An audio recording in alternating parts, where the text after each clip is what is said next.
Right, direct questions आए हुए थे। Okay,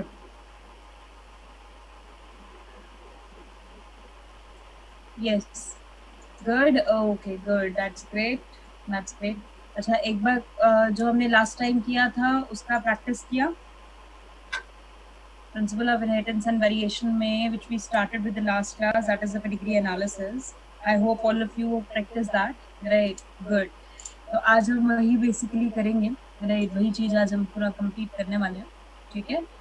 okay guys, so let's start with that only, right? Mutation part हमने complete कर लिया था लास्ट क्लास में, राइट? तो अब उसी से स्टार्ट करते हैं, आगे कंटिन्यू करते हैं, right? Okay guys, so basically हमने डिग्री एनालिसिस और उसी के साथ साथ, right, I am giving you the part two unmute yourself.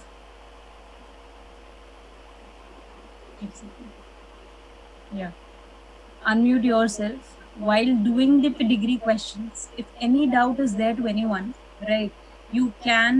Okay, voice is breaking. I hope it's fine now, right? Okay, is it fine, Rajul?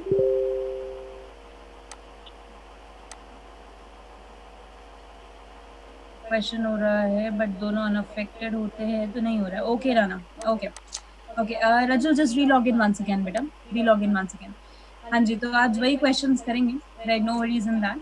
And हाँ, मैं ये कह रही थी कि बीच में जैसे भी कोई डाउट आएगा, right, you can speak, right, raise your hand and speak, right? Okay Rana, right, मैं क्वेश्चन ही कराने वाली हूँ बेटा पैकेज के भी आज। यस जीशान, टॉपिक से पहले के डाउट्स है या डिग्री में डाउट्स है? क्योंकि डिग्री में डाउट्स है तो वो तो मैंने लास्ट टाइम बस शुरू ही किया था, आज पहले मैं उसकी एक बार डिटेलिंग पढ़ा दूं, right? Unable to unmute myself, okay Abhishek, पहले के, is it fine now? You see, are you able to unmute, right? Okay, good, right? So पहले के डाउट्स है, थोड़ा सा एग्जामिनेशन टॉपिक में भी है। ओके, चलो एक काम करते हैं, डिग्री कंप्लीट कर लूं फिर आपके डाउट्स पे आते हैं, ठीक है? तो let's complete the degree analysis first, degree पूरा अच्छे से कंप्लीट कर लेते हैं, फिर आगे डाउट्स पे चलते हैं, ताकि एक बार वो कंप्लीट हो जाए आपका मेन जो टॉपिक है, फिर आगे आराम से डाउट पे चलते हैं। Okay guys, so let's start with the degree analysis. Degree analysis से शुरू करते हैं, right? And let's begin with the topic now. Okay, just give me a sec.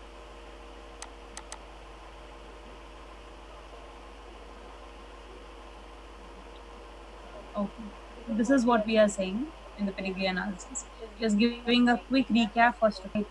First of all, guys, ये चीज ध्यान रखनी है, pedigree analysis is based on the study of transmission of trait, right, from or a transmission of a trait which is basically a disorder, right? एक trait का transmission करते हो, disorder का transmission पढ़ते हैं हम यहाँ पर, right, within the family history, right? एक family history में हम इसे define करते हैं। Okay Raju, just wait guys, जितने questions हैं दिमाग में आपके वो सभी सॉल्व आउट होंगे जब एक बार मैं पूरा इसका एक अच्छे से डिस्कशन कर लूँ क्लास में आपके साथ, राइट? तो पेडिग्री एनालिसिस करते टाइम हम स्पेसिफिकली एक फैमिलियन एनालिसिस, फैमिलियन ट्रेट एनालिसिस करते हैं कि फैमिली के अंदर कैसे वो ट्रेट मूव कर रहा है। जहां भी मैं ट्रेट बोल रही हूँ, उस ट्रेट कहने का मतलब we are just talking about a disorder, right? And that disorder which is following the Mendelian pattern of inheritance, right, that is monohybrid inheritance, जो normal है हमारे पास Mendelian inheritance को follow करेगा, उसका ट्रांसमिशन हम जनरेशन टू जनरेशन देखेंगे। So pedigree analysis is only used for or only allow the study of trait transmission with autosomal inheritance, sex-linked inheritance, or Y-linked inheritance. Autosomal inheritance means it is just linked with the inheritance of the autosomal dominant trait or autosomal recessive trait. Sex-linked inheritance has X-linked recessive trait, X-linked dominant trait, and Y-linked trait are going to get transferred from the generation to generation and studied using the pedigree analysis. Right, during the study of pedigree analysis, beta, you are not going to study any chromosomal aberration, you are not going to study any genomatic mutation, कोई भी genomatic mutation भी study नहीं कर सकते, कोई भी chromosomal aberration भी study नहीं कर सकते। Why?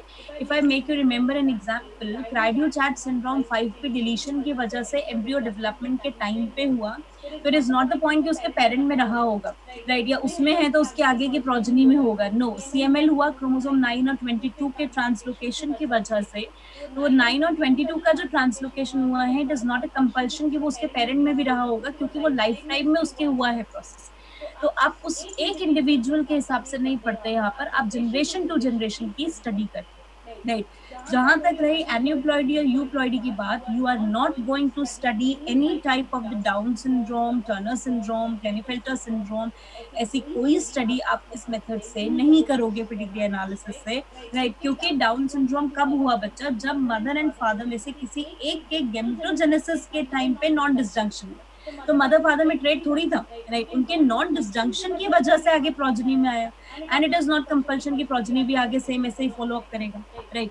So that is why वो चीज को आप नहीं पढ़ सकते। तो एक बार क्वेश्चन क्या आया नीट में, राइट। डायरेक्ट बहुत नीट के जितने क्वेश्चन होते हैं ना, वो थोड़ी मेहनत हमसे कम कराते हैं, राइट। बस थोड़ा दिमाग हमसे ज्यादा चलवाते हैं, राइट। नीट में क्वेश्चन क्या है, पेडिग्री पूरा उन्होंने बना के दिया, ऊपर लिखा है, right, study the pedigree and determine the type of inheritance it follows, right. और ऑप्शन उसके अंदर दिए यहाँ पर, haemophilia, sickle cell anaemia, thalassaemia and Down syndrome, right. अब एक बच्चा वो है जो बेसिकली 5 मिनट लगा के पहले पेडिग्री का पूरा एनालिसिस सॉल्व करेगा, और बाद में उसे पता चलेगा कि यार ये पेडिग्री तो हीमोफीलिया भी शो कर रहा है which is an X linked recessive, ये ऑटोसोमल रेसेसिव भी शो कर रहा है which is is going to be there in the sickle cell anaemia and thalassaemia, तब जाके वो आंसर मार्क करेगा डाउन सिंड्रोम। लेकिन जिस बच्चे ने ऑप्शन पढ़ लिए पहले कि भाई इस पेडिग्री के हिसाब से तो हम जानते हैं जीनोमैटिक म्यूटेशन नहीं पढ़ा जाता, पेडिग्री के हिसाब से हम जानते हैं क्रोमोसोमल एब्रेशन नहीं पढ़ा जाता, डायरेक्ट आंसर करेगा, पेडिग्री सॉल्व करने की जरूरत नहीं है, right. So you have to save your time, you have to use the tricks जिसकी वजह से आप टाइम सेव कर सको,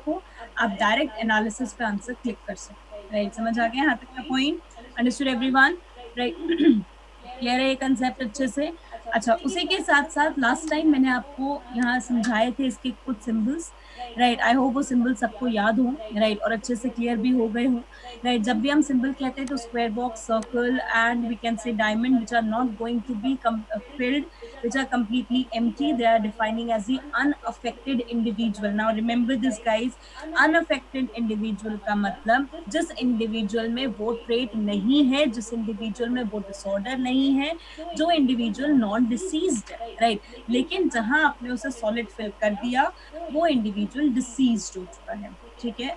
कॉन्सिजनस मैरिज का ध्यान रखना है, क्वेश्चन बहुत बार एग्जाम में नीट में ये भी आया है, विच of the following is the correct representation of the symbols in pedigree analysis, right. वो 4 सिंबल्स बना के दे देगा, उसके हिसाब से पूछेगा। कैरियर का कोई साइन नहीं होता, अगर मान लो कोई ऑप्शन आ जाता है जहाँ सर्कल के बीच में डॉट या हाफ फिल्ड, तो आप उसे ले सकते हो कैरियर की तरह, अदरवाइज नीट और एनसीईआरटी के हिसाब से कोई भी साइन हम कैरियर के लिए रेफर नहीं करते, ठीक है। अब हम यहाँ पर चलते हैं एक एक करके डिसऑर्डर की तरफ, एक एक करके मैं यहाँ ये डिटेलिंग इसकी समझाती जाऊंगी, कुछ पॉइंट्स आपको क्लियर करती चली जाऊंगी, ताकि हम पेडिग्री जब देखें, अब पेडिग्री के क्वेश्चन करने कैसे, while doing the questions for the pedigree analysis, your first focus will be, सबसे पहले जब आप पेडिग्री को देखोगे तो पूरा आपका प्रिडिक्शन पे बेस्ड है, यू आर जस्ट प्रिडिक्टिंग कि शायद ये होगा, शायद ये होगा, तब आप आंसर कंक्लूजन पे पहुंचोगे, राइट। तो वो जो आप प्रिडिक्शन कर रहे हो ना, वो किस ग्राउंड पे करोगे, वो ग्राउंड बस मैं आपको समझाऊंगी, right.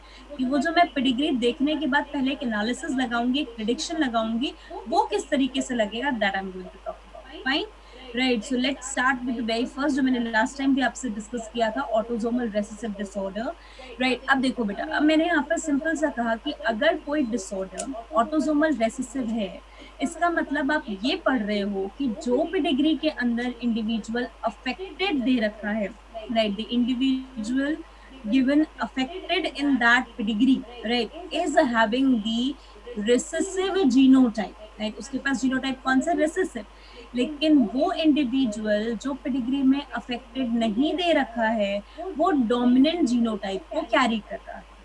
As it is an autosomal trait, means it is irrespective of the sex of the individual, whether the individual is a male or a female, it doesn't depends कि वो deceased है, non deceased है, वो simple आपका carry करेगा कि उसका genotype normally क्या आ रहा है एक मेंडेलियन क्रॉस कराने के बाद, ठीक है, राइट। तो अब मैंने पहली यहाँ कंडीशन ली, the first condition is that both the parents are going to be affected. अगर दोनों पेरेंट्स अफेक्टेड मुझे दिख गए पेडिग्री में, तो मेरे दिमाग में मुझे ये प्रूव करना है बेटा, this is the proof done by me, right, I have to prove it कि ऑटोसोमल रेसेसिव है। तो मैं अपनी अजम्पशन फिट करूंगी यहाँ पर कि अगर ये ऑटोसोमल रेसेसिव है तो इन दोनों को रेसेसिव जीनोटाइप दे दो, स्मॉल ए दे दो, राइट। और अगर इन दोनों को स्मॉल ए दे दिया तो ऑब्वियस सी बात है, अब मुझे ये पता है स्मॉल ए का क्रॉस कराऊंगी तो सारी प्रोजनी मेरे पास स्मॉल ए के साथ ही आएगी, राइट। तो ट्रांसमिशन कैसा हो गया मेरे पास, 100% ट्रांसमिशन, गॉट इट। अब मैंने कहा मान लो दोनों पेरेंट्स में से एक जनरेशन का कोई एक पेरेंट डिसीज्ड है, एक पेरेंट नॉर्मल है, जो मेरा सेकेंड और थर्ड कंडीशन स्टेट करती है, राइट। अगर मैंने कहा एक पेरेंट डिसीज्ड है, क्योंकि मुझे ऑटोसोमल रेसिसिव प्रूव करना है वापस से, I give it as small. जो डिसीज्ड नहीं है, जो नॉर्मल है, वो डोमिनेंट जाएगा। लेकिन अब मेरे दिमाग में आता है कि यार डोमिनेंट जाएगा, तो मेंडलिज्म अगर फॉलो कराते हो तो मेंडल तो ये कहता ही है ना कि हेट्रोजाइगस वो भी डोमिनेंट है, होमोजाइगस वो भी डोमिनेंट है, राइट। इसका मतलब जो नॉर्मल इंडिविजुअल है वो होमोजाइगस डोमिनेंट भी हो सकता है और नॉर्मल इंडिविजुअल हेट्रोजाइगस डोमिनेंट भी हो सकता है। तो लेट अस सपोज अगर नॉर्मल इंडिविजुअल होमोजाइगस डोमिनेंट होगा तो क्या करेंगे। अगर मैंने कहा इंडिविजुअल होमोजाइगस डोमिनेंट है तो मेरे पास आगे एक भी प्रोजेनी डिसीज नहीं आनी चाहिए, राइट। अब इसको एक दूसरे तरीके से समझते हैं। मान लो आप पेडिग्री को एनालाइज कर रहे हो, आपको पता चला एक भी प्रोजेनी डिसीज नहीं आ रही जबकि एक पेरेंट डिसीज्ड है। इसका मतलब आपने ये कहा कि दूसरा पेरेंट जो है वो होमोजाइगस है, लेकिन अगर उसमें से 50% डिसीज्ड वाले आ गए तो आप कहोगे कि भाई दूसरा पेरेंट जो है वो मेरे पास heterozygous. Is it fine everyone, complete यहाँ तक, राइट। अब मैंने आपको कहा कि मुझे एक जनरेशन ऐसी मिली जिसमें दोनों पेरेंट्स नॉर्मल हैं, दोनों पेरेंट्स नॉन डिसीज्ड हैं। अब मैंने कहा अगर दोनों पेरेंट नॉर्मल हैं, दोनों पेरेंट नॉन डिसीज्ड हैं, मींस आप दोनों में से किसी को भी रेसेसिव ट्रेट नहीं दे सकते, दोनों को डोमिनेंट ट्रेट दोगे। अगर दोनों को डोमिनेंट ट्रेट देते हो और कोई भी ऑफस्प्रिंग अफेक्टेड नहीं होता, बहुत ध्यान से, कोई भी ऑफस्प्रिंग अफेक्टेड नहीं होता, इसका मतलब आपने दोनों पेरेंट होमोजाइगस डोमिनेंट लिए या एक होमोजाइगस डोमिनेंट एक हेट्रोजाइगस लिए, राइट। लेकिन अगर एक वन सिंगल उसका ऑफस्प्रिंग अफेक्टेड हो गया तो आपने कह दिया कि भाई अब होमोजाइगस से काम नहीं चलेगा, क्योंकि उसके पास स्मॉल ए जा रहा है, तो एक स्मॉल ए मदर से आ रहा होगा, एक स्मॉल ए फादर से आ रहा होगा, means both the mother and father are going to be heterozygous, right. इसका मतलब मुझे इतना समझ आया कि अगर कोई ट्रेट बेटा ऑटोसोमल रेसेसिव होता है तो उसका ट्रांसमिशन या तो 0% होता है या 50% होता है या 25% होता है या 100%, राइट। समझ आया point? Yes guys, anyone who is having the doubt in the four pedigree, first of all ये चार जो बताएं केसेस, क्योंकि अब इसी के बेसिस पे आप मुझे ये पॉइंट डिस्कस करोगे। हाँ जी, anyone who is going to से?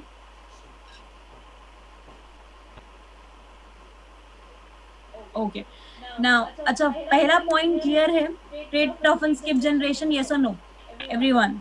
Trait often skip generation, right. Is it looking like that only कि ट्रेट स्किप कर रहा है? कैसे स्किप कर रहा है ध्यान से देखना। अब स्किप के मैं जरा रूल्स बता दूं आपको। स्किप का मतलब आपने एक पेडिग्री में 2 जनरेशन लेट अस सपोज देखी, उन 2 जनरेशन में no there is no case of 75% autosomal recessive में नहीं होता अमन, राइट। स्किप करने का मतलब 2 जनरेशन में से एक जनरेशन में ट्रेट नहीं है, दूसरे जनरेशन में ट्रेट है। ट्रेट कहने का मतलब डिसीज, राइट। अब बच्चे क्या करते हैं, राइट। अच्छा पहले मुझे ये बताओ इन चारों में से कौन से ऐसे पेडिग्री है जो स्किप कर रहे हैं जनरेशन में?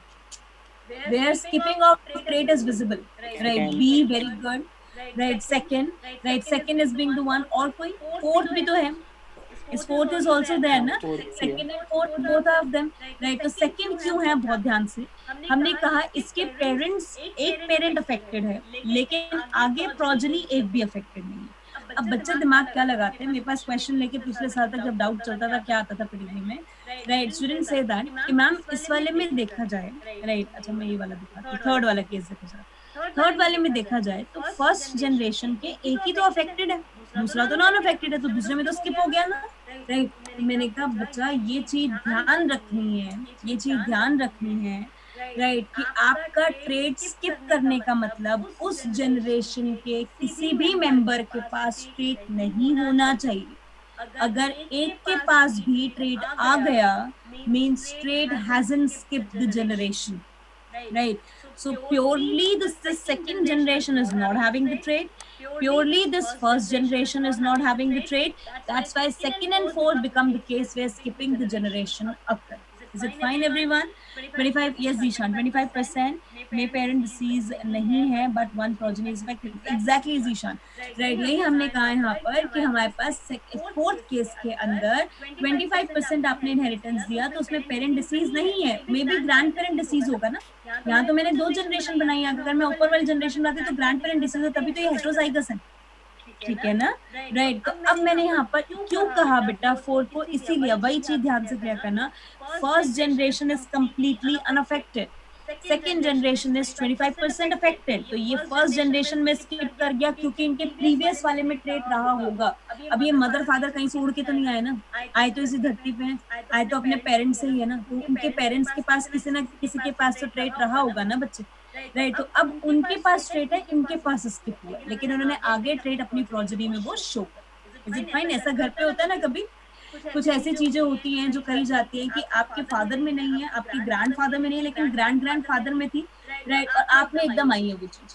तो वो चीज क्या है कि वो 2 जनरेशन में स्किप हो चुकी है, और स्किप होने के बाद वो एक जनरेशन में वापस से रीअपियर हुआ। समझ आया पॉइंट सबको अच्छे से? Second point everyone done? Yes guys, okay good. ना अब मुझे ना चैट पे सबका रिप्लाई मिलता रहे और सबके पेडिग्री साथ साथ हर केस के बनते रहे ध्यान से, ठीक है। In 50% if A capital A small is married to capital, the offspring will have the trait, then it will skip the generation. एक second, Ankur has a doubt that in 50% transmission capital A small a is married to capital A small a, right, then the offspring will have the trait, then it will, हाँ बिल्कुल बिल्कुल बिल्कुल, आगे अगर उसको बढ़ाओगे तो बिल्कुल बढ़ेगा। हम पेडिग्री में 2 ही थोड़ी देखेंगे, पेडिग्री में अंकुर में मैं 4 वाला केस भी बताने वाली हूँ, 4 जनरेशन वाला केस भी आपको कराऊंगी, तो वो भी क्लियर होगा, राइट। तो अभी तो मैंने सिर्फ 2 से आपको समझाया है कि 2 जनरेशन के साथ डील कैसे करना है, क्योंकि एट अ टाइम आप 2 के साथ ही डील करो, ठीक है। Just like in 50% if you continue this one we get 20, बिल्कुल ठीक है। If you continue capital A small A cross with capital A small A you get 25% effect, बिल्कुल ठीक है जीशा, ठीक है, right.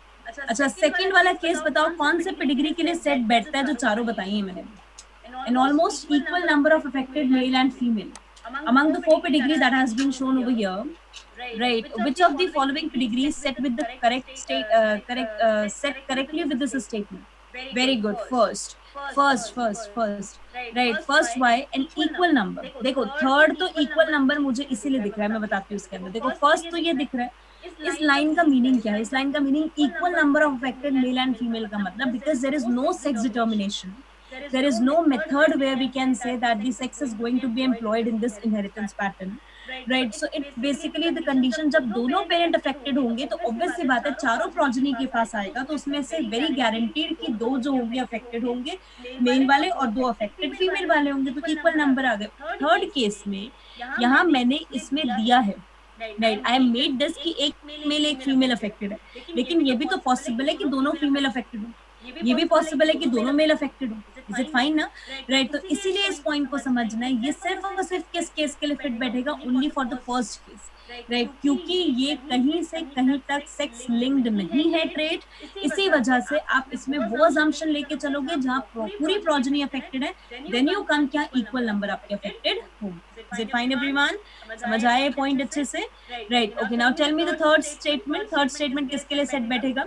If both parents are affected, children should be affected, right? All the children should be affected. Case first आ गया वापस से, बिल्कुल ठीक है। First case once again, right? Good. Now the fourth condition, guys, right? In most cases of unaffected people mating with affected individual, all children produced are unaffected. इसका मतलब आप unaffected individual को होमोजाइगस ले रहे हो या हेटेरोजाइगस ले रहे हो, right? Absolutely correct. Second case you will take it as homozygous, आप उसको होमोजाइगस लेके चल रहे हो, बहुत बढ़िया। उसके बेसिस पे आप इसमें डिफाइन कर सकते हो। Good guys, right. अच्छा उसी के साथ अगर हम कहें, उसी के आगे पढ़ो, right, when at least one child is affected indicate unaffected parent is heterozygous. Means कौन सा केस हो गया? थर्ड। नो थर्ड कंडीशन ध्यान से पढ़ो ना, right. When at least one child is affected the unaffected parent is heterozygous, क्योंकि ऊपर अफेक्टेड के साथ मेटिंग हो रही है, ठीक है। एट लीस्ट वन का मतलब वन तो मिनिमम है, मैक्सिमम दो हो सकता है। अब समझ आया, right? Clear everyone? Now fifth one, most affected individual has unaffected parent. ये लाइन एक्सप्लेन करो। Most affected individual has unaffected parent. Fourth, right. लेकिन फोर्थ के हिसाब से मुझे समझाओ कि कैसे।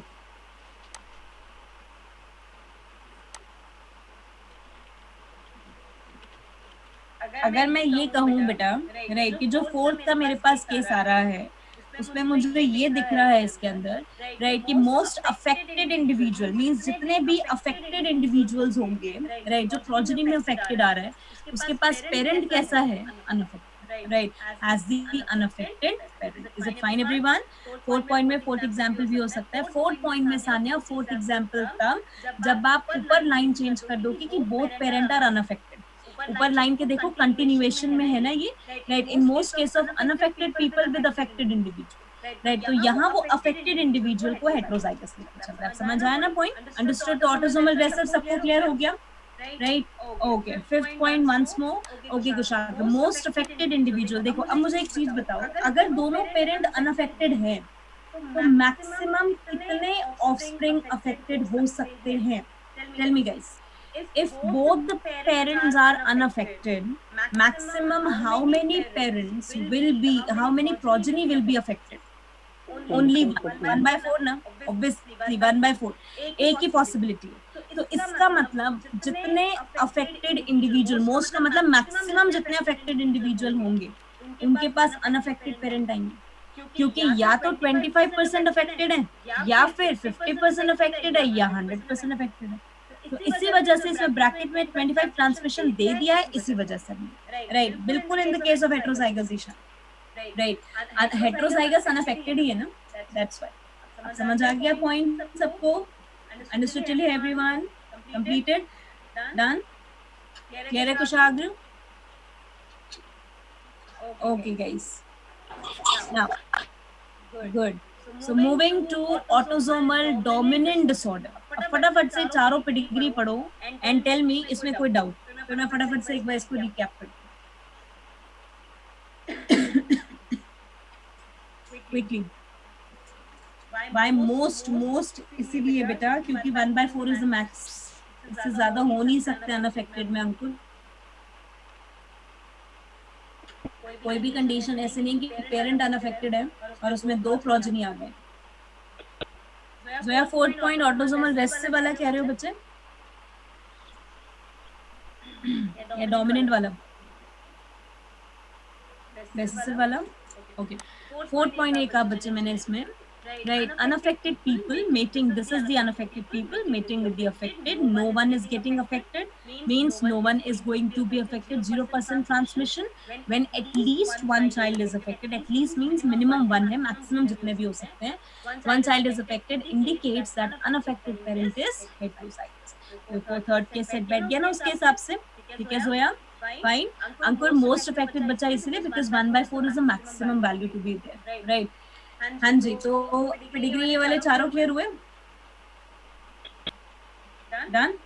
ओके, थर्ड पॉइंट आती हूँ मैं, पॉइंट जिसके आ रही हूँ।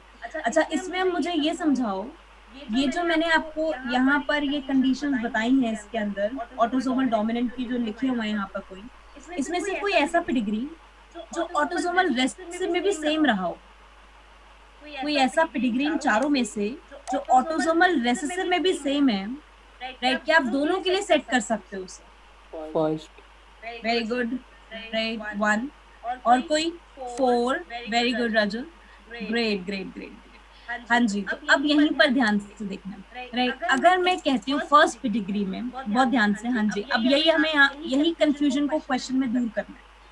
अगर मैं कहती हूँ फर्स्ट पेडिग्री, मेरे पास फर्स्ट पेडिग्री देखो मैं, both the parents are affected, obvious सी बात है बेटा, जब डोमिनेंट है तो आप डोमिनेंट अगर लेके चल रहे हो और दोनों पेरेंट को अफेक्टेड लेके चल रहे हो और आगे 100% ट्रांसमिशन आ रहा है, तब आप ये गारंटी से कह सकते हो कि it is following the complete homozygous trait, right, homozygous dominant है। सेम ऐसी ही कंडीशन आपने यहाँ भी बनाई थी। तो अगर होमोजाइगस कंडीशन लेके चल रहे हो तो 100% ट्रांसमिशन आएगा। इसका मतलब ऐसे दिखने वाला पेडिग्री ऑटोसोमल डोमिनेंट भी हो सकता है, ऑटोसोमल रेसेसिव भी हो सकता है। तो एक डाउट बच्चों के दिमाग में रहता है कि मैम पेडिग्री तो एक ही ट्रांसमिशन फॉलो करता है। मैंने कहा, हम कहेंगे नहीं, pedigree is going to follow maximum 3 transmission, 3 transmission एक साथ फॉलो कर सकता है। तो अगर मेरे को पेडिग्री फर्स्ट वाला दिख रहा है तो मैं इसे ऑटोसोमल डोमिनेंट भी लिखूंगी, मैं इसे ऑटोसोमल रेसेसिव भी लिखूंगी। आप समझ आए यहाँ तक का पॉइंट? क्योंकि एक इंडिविजुअल में हो सकता है एल्बिनिज्म भी हो और उसी इंडिविजुअल में हो सकता है मस्कुलर डिस्ट्रोफी भी हो, क्योंकि मस्कुलर डिस्ट्रोफी ऑटोसोमल डोमिनेंट हो गया, एल्बिनिज्म ऑटोसोमल रेसेसिव हो गया। एंड डोंट वरी, आपको एक पूरी लिस्ट याद करनी है, राइट, कराऊंगी मैं याद अच्छे से, राइट, क्लियर है यहाँ तक? तो ये मुझे पेडिग्री फॉलो करेगा। अब मैंने कहा कि मान लो दोनों पेरेंट अफेक्टेड है, अगर दोनों पेरेंट अफेक्टेड है और 75% ट्रांसमिशन हो रहा है, इसका मतलब दोनों पेरेंट हेट्रोजाइगस है। इट मींस दैट एक प्रोजेनी अनअफेक्टेड आ रही है, राइट, एक प्रोजेनी अनअफेक्टेड आ रही है। तो मेरे पास एक प्रोजेनी स्मॉले हो गई, बाकी की rest of them are going to be affected. तो इट फॉलोज 75% ट्रांसमिशन। अब मैंने कहा कि एक कंडीशन ये आती है कि एक पेरेंट अफेक्टेड है, एक पेरेंट नॉर्मल है। अगर एक पेरेंट अफेक्टेड है, एक पेरेंट नॉर्मल है और उस केस में, राइट, सारी प्रोजेनी अफेक्टेड हो गई, तो ऑफशोर हो गया कि वो पेरेंट होमोजाइगस है। क्योंकि कैपिटल ए को स्मॉल ए से करोगे तो आगे आने वाली सारी प्रोजेनी कैपिटल ए स्मॉल ए हो जाएगी, राइट। लेकिन मैंने कहा कि मेरे पास एक पेरेंट अफेक्टेड है, दूसरा पेरेंट नॉर्मल है, अफेक्टेड पेरेंट मेरे पास जो आ रहा है वो हेट्रोजाइगस ले लिया अगर मैंने, तो उस कंडीशन में 50% ट्रांसमिशन आ जाएगा, राइट। यही फोर्थ कंडीशन सेम आपने सेट की थी, राइट, ऑटोसोमल रेसेसिव की थर्ड कंडीशन के अंदर, है ना, सेम सेट किया था। तो इसीलिए अगर हमारे पास, बहुत ध्यान से, अगर हमारे पास 50% ट्रांसमिशन का केस आता है तो भी हम कह सकते हैं कि trait is autosomal recessive as well as trait is autosomal dominant. तो 2 traits are going to be feasible according to this pedigree, right, समझ आया पॉइंट, राइट। अब मुझे पहले ये समझा दो, इन चारों में कहीं भी ट्रेट स्किपिंग हुई है? Is there any trait skipping happen? Right? No. Very good. तो trait skip नहीं हुआ। तो इसीलिए अब मैं आपको रूल नंबर 1 बताती हूँ पेडिग्री क्वेश्चन सॉल्व करने का। While solving the pedigree question, first rule is that you have to see in the all generations, do there is any case of trait skipping? जहां ट्रेड स्किपिंग हुई 99% में sure हो गई कि it is going to be recessive. जहां trait skipping नहीं हुई वहां मैं श्योर हो गई कि it is going to be 99%। अभी 1% मेरा सोल्यूशन के बाद पूरा पक्का होगा, right, that it is going to be dominant, ठीक है। अगर मेरे पास ट्रांसमिशन 50%, 75%, 100% आ रहा है, 25% का केस नहीं है, 0% का केस नहीं है, उस केस में मैं इसे ले सकती हूँ डोमिनेंट। लेकिन मुझे बस एक केस थोड़ा अटका देता है, जहां मेरे पास ट्रेड स्किप भी नहीं हो रहा और 50% ट्रांसमिशन भी आ रहा है, तब मैं कह सकती हूँ कि ये शायद रिसेसिव भी हो सकता है, शायद डोमिनेंट भी हो सकता है। ये चीज याद रहेगी, राइट। अगर मेरे पास बेटा 50% ट्रांसमिशन दिख रहा है मुझे एंड आई अप्लाई दिस कि मेरे पास 50% ट्रांसमिशन होने की वजह से, राइट, मैं इसे कंसिडर कर सकती हूँ कि it is can be autosomal dominant, it can B autosomal recessive. Is it fine everyone? Point समझ आया? अच्छा, 75% केस कोई भी रेसेसिव में पॉसिबल था? Is 75% case anyhow possible in the case of the recessive inheritance? No. Very good. बिल्कुल ठीक है, रेसेसिव इनहेरिटेंस में कोई भी पॉसिबिलिटी नहीं थी, सिर्फ किसमें पॉसिबिलिटी है? डोमिनेंट में। समझ आया पॉइंट? अब देखो, फर्स्ट हमने कहा trait should not skip generation, बिल्कुल ठीक है, राइट। एन अफेक्टेड पर्सन, मुझे किसके हिसाब से पेडिग्री बताना? An affected person mating with unaffected should produce approximately 50% affected offspring. Which pedigree is correct for this? Fourth, absolutely correct, fourth pedigree. इसका मतलब इंडिविजुअल अफेक्टेड है, बिल्कुल ठीक है। थर्ड के हिसाब से पेडिग्री बताओ, 100% with respect to third statement. Distribution of trait among sexes should almost, बिल्कुल ठीक है, राइट। ट्रेड का डिस्ट्रीब्यूशन इक्वल रख रहे हो, इसका मतलब ट्रांसमिशन 100% हो रहा है, and can be transmitted by either of the sex, right. किसी भी सेक्स से आप ट्रांसमिट कर सकते हो, बिकॉज इट डिफाइंस कि आपका यहाँ पर फॉलो होगा कि कोई भी सेक्स आप यहाँ पर चल के लेके चल सकते हैं, राइट। ठीक है everyone, fine. First and third for the third statement, बिल्कुल ठीक है। फोर्थ नहीं बेटा, मैंने अभी कहा था अशोक, राइट। फोर्थ नहीं, fourth condition Ashok and Kushagra हम इसलिए नहीं लेंगे, once again I am saying, क्योंकि ये पेडिग्री तो बेटा मैंने बनाया ना अभी, राइट। इसमें मैंने एक मेल फीमेल को अफेक्टेड दिखा दिया, आप बनाओगे हो सकता है आप मेल मेल को अफेक्टेड दिखाओ, आप हो सकता है कोई और फीमेल फीमेल को अफेक्टेड दिखाए, तो it can be any of the case. Surety मुझे कहाँ मिलेगी, शुड ऑलमोस्ट बी इक्वल, जहां पर मैं 100% ट्रांसमिशन लेकर चलूंगी वहां मैं श्योर हो जाऊंगी। तो 1 and 3 is the correct answer. समझ आ गया सबको? तो दोनों टाइप के इनहेरिटेंस क्लियर हो गए, right. Autosomal dominant as well as autosomal recessive. अब नेक्स्ट इनहेरिटेंस पे third statement once again Apoorva, right. Okay, third statement Apoorva से बेसिकली बचा, राइट, कि ट्रेट का distribution among sexes should be almost equal. इसका मतलब दैट कि जो ट्रेट आप पढ़ रहे हो उसका सेक्स लिंक्ड कोई भी प्रोसेस नहीं है, तो आपका ये कहा जा रहा है कि ट्रेट आपका प्योरली ऑटोसोमल है। अगर मुझे उसका डिस्ट्रीब्यूशन अमंग सेक्सेस इक्वल चाहिए, मींस मेरे पास जो 4 प्रोजेनी बने नेक्स्ट जनरेशन में, उसमें से 2 मेल और 2 फीमेल होंगे, that I am very sure. उसमें से 2 मेल मेरे पास दोनों डिसीज आएंगे, 2 फीमेल दोनों डिसीज आएंगे, then I say they are almost equal, right. Means transmission कैसा है बच्चे, 100%।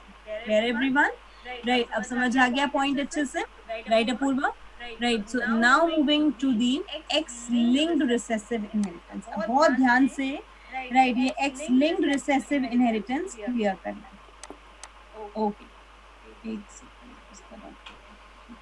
Right. Now X linked recessive inheritance, X linked recessive inheritance का मतलब, अब बहुत ध्यान से समझना, जब मैं पेडिग्री का पहला रूल मैंने बनाया ना कि मुझे ये देखना है ट्रेड स्किप कर रहा है या नहीं कर रहा, दूसरा रूल होता है ये देखना है कि क्रिस क्रॉस हो रहा है या नहीं हो रहा। फटाफट मुझे समझा दो, what is criss cross inheritance, quickly guys, you will explain me what is criss cross inheritance. Father to daughter, mother to son. आवाज मुझे सुनाई दे। Father to daughter and mother to son. Very good Rana, super, right. तो we say very good, हाँ जी। तो अब हमने कहा father to daughter and mother to son, बिल्कुल ठीक है। So father to daughter, daughter to grandson, mother to son, son to granddaughter, that is a criss cross inheritance. तो मुझे वही चीज देखनी। अब यहाँ पर ये 4 पेडिग्री मैंने बनाए हैं, ये 4 पेडिग्री बहुत ध्यान से क्लियर करने हैं, क्योंकि जितने मैक्सिमम क्वेश्चन अभी तक नीट में आए हैं, they only talk about 2 type of inheritance pedigree की, autosomal recessive inheritance, X linked recessive inheritance. ये 2 टाइप स्पेसिफिकली कहे गए हैं, राइट। और यही 2 पे मेन क्वेश्चन आते हैं, क्योंकि एक्स लिंक्ड डोमिनेंट जो है ना, वो आपके सिलेबस में है नहीं, पेडिग्री में है, लेकिन उसका कोई डिसऑर्डर आपके सिलेबस में नहीं, तो उससे थोड़ा सा बच्चे बच जाते हैं। लेकिन x linked recessive, haemophilia, colour blindness, ठीक है, ये तो मेन है हमारे पास। तो अब स्टार्ट करते हैं इसके अंदर। इफ आई विल से बच्चा, अगर मैं यहाँ पर, पहले मैं आपको ना एक कंडीशंस बता दूं, चलो इसमें नोट कर लो, मैं लिखना भूल गई हूँ कंडीशंस। अगर मैं इसमें सिंपल कलर ब्लाइंडनेस का ट्रेट लेके चलती हूँ, एक्स एक्स लिखती हूँ और एक्स वाई लिखती हूँ, तो I will say they are the normal female and male. ये नॉर्मल मेल एंड फीमेल हो गया हमारे पास। अगर मैंने एक्स एक्स सी लिख दिया, तो वो भी मेरे पास नॉर्मल फीमेल है बट कैरियर, लेकिन एक कैरियर, नॉर्मल फीमेल है बट अ कैरियर। अब मैंने कहा एक्स सी वाई, अगर मैंने एक्स सी वाई लिख दिया, ये मेरे पास डिसीज्ड सन है, ठीक है, डिसीज सन या डिसीज फादर या डिसीज मेल, सिंपल कह लो, राइट। और अगर मैंने यहाँ पर एक्स सी लिख दिया, it is going to be diseased female, is it fine? Means अब ये मुझे 4 कंडीशंस, ये 4 नोशंस हैं, एज इट इज फॉलो करना है सबने, राइट। मैं यही फॉलो करती हूँ न्यूमेरिक करते हुए, आप भी यही फॉलो करोगे, राइट। तभी हमारा एक साथ आंसर करेक्ट आ पाएंगे, राइट, और इसको ये सबसे सिंपल भी है, राइट। बच्चे क्या करते हैं बेसिकली, डिसीज के लिए एक्सी एक्सी ले लिया, राइट, और फीमेल कैरियर के लिए X capital C X small C लिया। लेने की जरूरत नहीं है बेटा, क्योंकि कैपिटल सी स्मॉल सी होती नहीं है कंडीशन, बार बॉडी होती है ना फीमेल के अंदर, तो उसमें नॉर्मली क्या लेके चलते हैं, हम एक्स एक्स सी लेके चलते हैं कि 80 के अंदर हम देते हैं कैरियर में, तो वो थोड़ा सिंपल रहता है कैलकुलेशन में। फीमेल और नॉर्मल फीमेल नॉर्मल मेल को एक्स एक्स एक्स वाई। इसका मतलब अगर मैं सिंपल बोलूं तो XC and XCY are X linked recessive, XC and XCY are X-linked recessive genotype, ये X-linked recessive genotype याद रहेगा पॉइंट, राइट। और बाकी के बचे हुए डोमिनेंट है, राइट, बाकी के बचे हुए हमारे पास डोमिनेंट है, ठीक है। तो अब मुझे ये समझा दो, क्या इस नोशंस के हिसाब से first statement is correct? Is according to the notion first statement correct or incorrect? Yes, correct ना? Most affected individual are male, क्योंकि मेल के अंदर कैरियर की कंडीशन नहीं है, फीमेल में कैरियर की कंडीशन है, और उसके साथ साथ राइट फीमेल को कैरियर में नॉर्मल भी है, राइट। तो फीमेल में तो दो कंडीशन बचने की हो गई, लेकिन मेल में कोई कंडीशन बचने की सिर्फ और सिर्फ एक ही है, उसके अलावा नहीं। तो अब हम आते हैं इसके अंदर सबसे पहले पेडिग्री पे मैं स्टार्ट करती हूँ, एक एक चीज ध्यान से, सबका पेडिग्री साथ साथ बनता चला जाए। आई से इन द फर्स्ट पेडिग्री बच्चा फीमेल इज अफेक्टेड, राइट। अगर फीमेल अफेक्टेड है तो एक्सी डायरेक्ट दिया जाएगा, कैरियर का दिमाग वहां नहीं लगेगा, क्योंकि कैरियर में फीमेल नॉर्मल है, अफेक्टेड नहीं है। नॉर्मल का मतलब नॉन डिसीज्ड है, ठीक है ना, राइट। तो यहाँ मैंने एक्सी ले लिया, मेल मेरे पास नॉर्मल है, नॉर्मली XY ले लिया। इस कंडीशन में देखा जाए तो ऑब्वियस सी बात है बेटा, अगर फीमेल एक्सी है means both the son are going to be affected, दोनों सन अफेक्टेड हो जाएंगे, ट्रू ना, राइट, दोनों सन अफेक्टेड हो जाएंगे। तो XCY कंडीशन आ गई मेरे पास, लेकिन फीमेल क्या रहेगी, नॉर्मल, लेकिन नॉर्मल के साथ क्या रहेगी, कैरियर, ठीक है। Both the female are going to be, क्योंकि एक के पास XXC जाएगा, एक के पास XXC जाएगा, तो they are normal but a carrier. लेकिन ये दोनों मेरे पास क्या हो गए, डिसीज। तो मैं रिजल्ट कैसे लिखूंगी, I say 50% progeny affected but 100% son affected and none of the daughter affected. Is result clear everyone? Result समझ आया सबको अच्छे से? किसी को कोई डाउट बचा? Right, good, right. Second case पे, सेकंड केस मेरे पास क्या कहते हैं, वंस अगेन ओके राजू, मैंने सिंपल इतना कहा बच्चे, मदर इज अफेक्टेड। मुझे ये पता चल गया कि अगर मदर अफेक्टेड है तो मेल अफेक्टेड होंगे ही होंगे, ठीक है, मेल अफेक्टेड होंगे। अब मेल कितने अफेक्टेड होते हैं इस पे आते हैं। अगर मदर अफेक्टेड है तो मेल दोनों 100% अफेक्टेड होंगे, क्योंकि मदर के पास क्या गया, एक्सी गया है, और फादर के सॉरी सन के पास एक्स किसका आता है, मदर का ही तो आता है, क्योंकि ये ट्रेट एक्स लिंक्ड है तो मदर से डायरेक्टली एक्सी कैरी करेगा। तो बेसिकली सन का ट्रेट क्या हो गया, एक्सी वाई, सन डिसीज हो गए, राइट। फादर नॉर्मल है, फादर ट्रांसफर किसको ट्रेट करते हैं, डॉटर को। फादर नॉर्मल है तो डॉटर भी क्या आएगी, नॉर्मल आएगी, बट क्या होगी, कैरियर होगी, क्योंकि मदर से एक एक्स आ रहा है। समझ आ गई कंडीशन अच्छे से आप, राइट। नाउ द सेकंड, कोई डाउट बेटा राना? मेल तो कैरियर हो गया ना, फिर कैरियर की कंडीशन आएंगी बेटा। कैरियर का मतलब नॉर्मल है, मैं यहाँ मदर को कैरियर नहीं ले सकती, ये कैरियर है, आप XXC लेके चलोगे, लेकिन डिसीज्ड नहीं है, मींस इनके अंदर वो ट्रेट नहीं मिलेगा, ये ट्रेट आगे जरूर ट्रांसफर करेंगे, ठीक है, राइट। अब मैंने कहा सेकंड कंडीशन, ध्यान से समझना। सेकंड कंडीशन में मदर भी अनअफेक्टेड है, फादर भी अनअफेक्टेड, ठीक है, यस। सेकंड कंडीशन में मदर भी अनअफेक्टेड है, फादर भी अनअफेक्टेड है। इस कंडीशन में मुझे ये समझाओ, राइट, मुझे ये कैसे पता चलेगा कि मदर कैरियर है। अगर मुझे ये पता चल रहा है बेटा कि मदर कैरियर है, तो इसका मतलब सन एक तो डिसीज होना चाहिए। अगर मदर अनअफेक्टेड है, गिव मी गाइस ट्रू और false. If mother is unaffected and none of the son is diseased, means mother is carrier or mother is normal completely, right? mother क्या हो जाएगी मेरे पास, normal ना, right? but if I will say not a carrier, exactly, but if I'll say one of the son is affected, means mother is going to be a carrier, is it fine? तो अब मैंने यहाँ पर एक सन affected कर दिया तो mother क्या कर दी, कैरियर, राइट? तो मेरे पास 25% ट्रांसमिशन आ गया। ऐसे अब इसका रिजल्ट में कैसे लिखूं? 25% progeny affected, 50% male affected, 0% daughter affected. ठीक है, राइट? अब थर्ड केस देखो यहाँ पर, थर्ड केस के अंदर हमने कहा mother is again a carrier, right, and father is affected. Now how I come to know mother is a carrier? अगर फादर अफेक्टेड है, राइट, बहुत ध्यान से, अगर फादर अफेक्टेड है तो डॉटर को ट्रेट तब तक नहीं मिलेगा जब तक मदर कैरियर नहीं होगी, right? Anyone can explain me this line?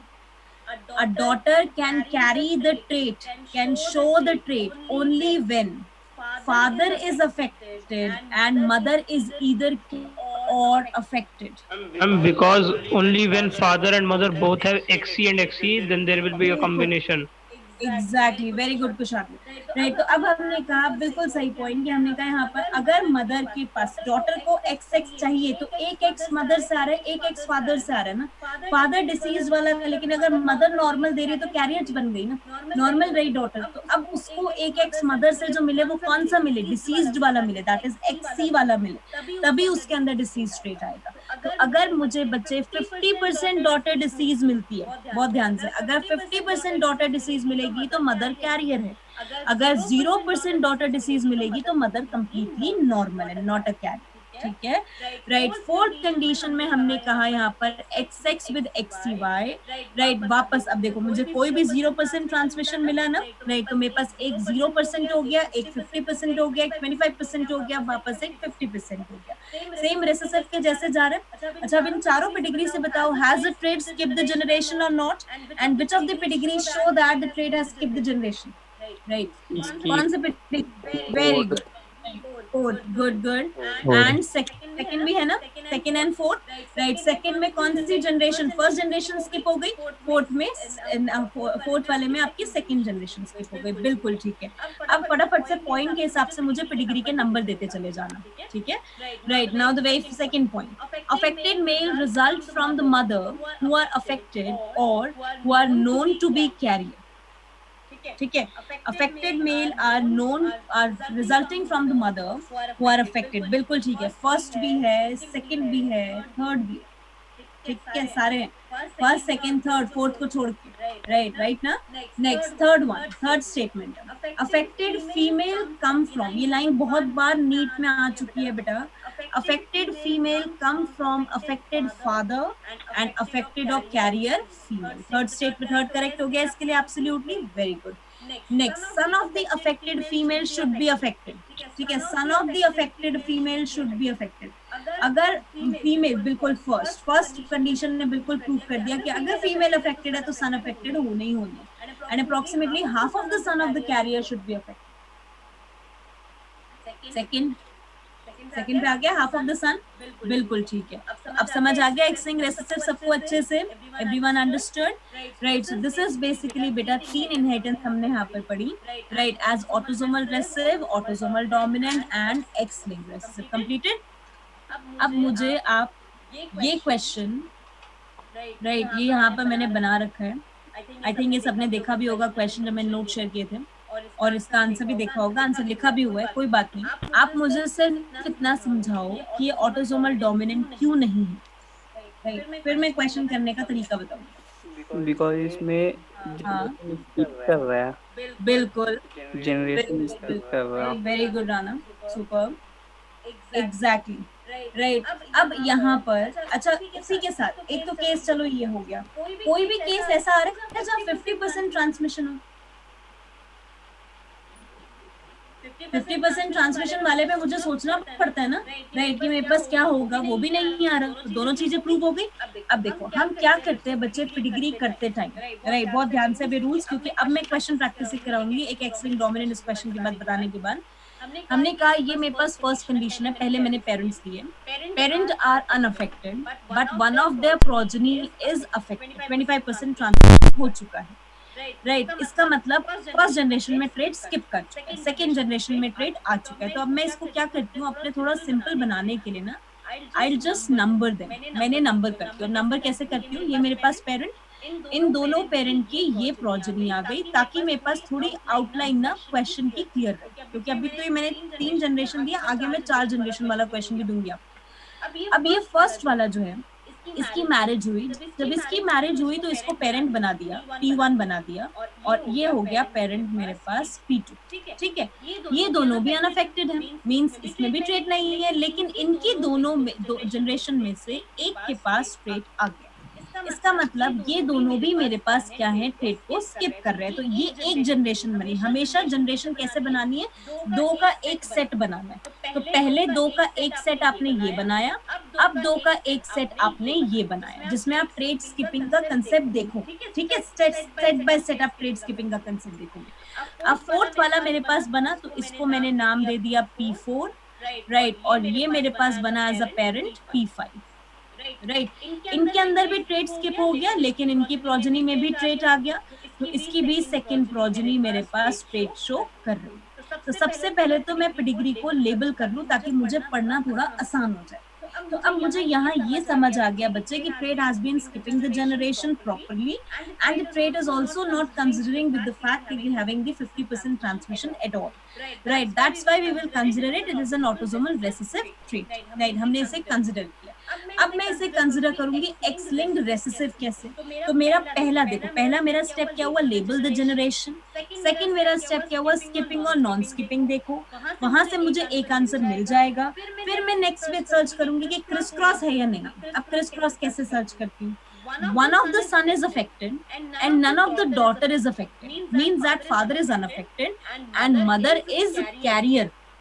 ठीक है, mother is carrier because of which son is getting affected, तो सन अफेक्टेड आ गया, मींस पहले सेट के लिए सही हो गया।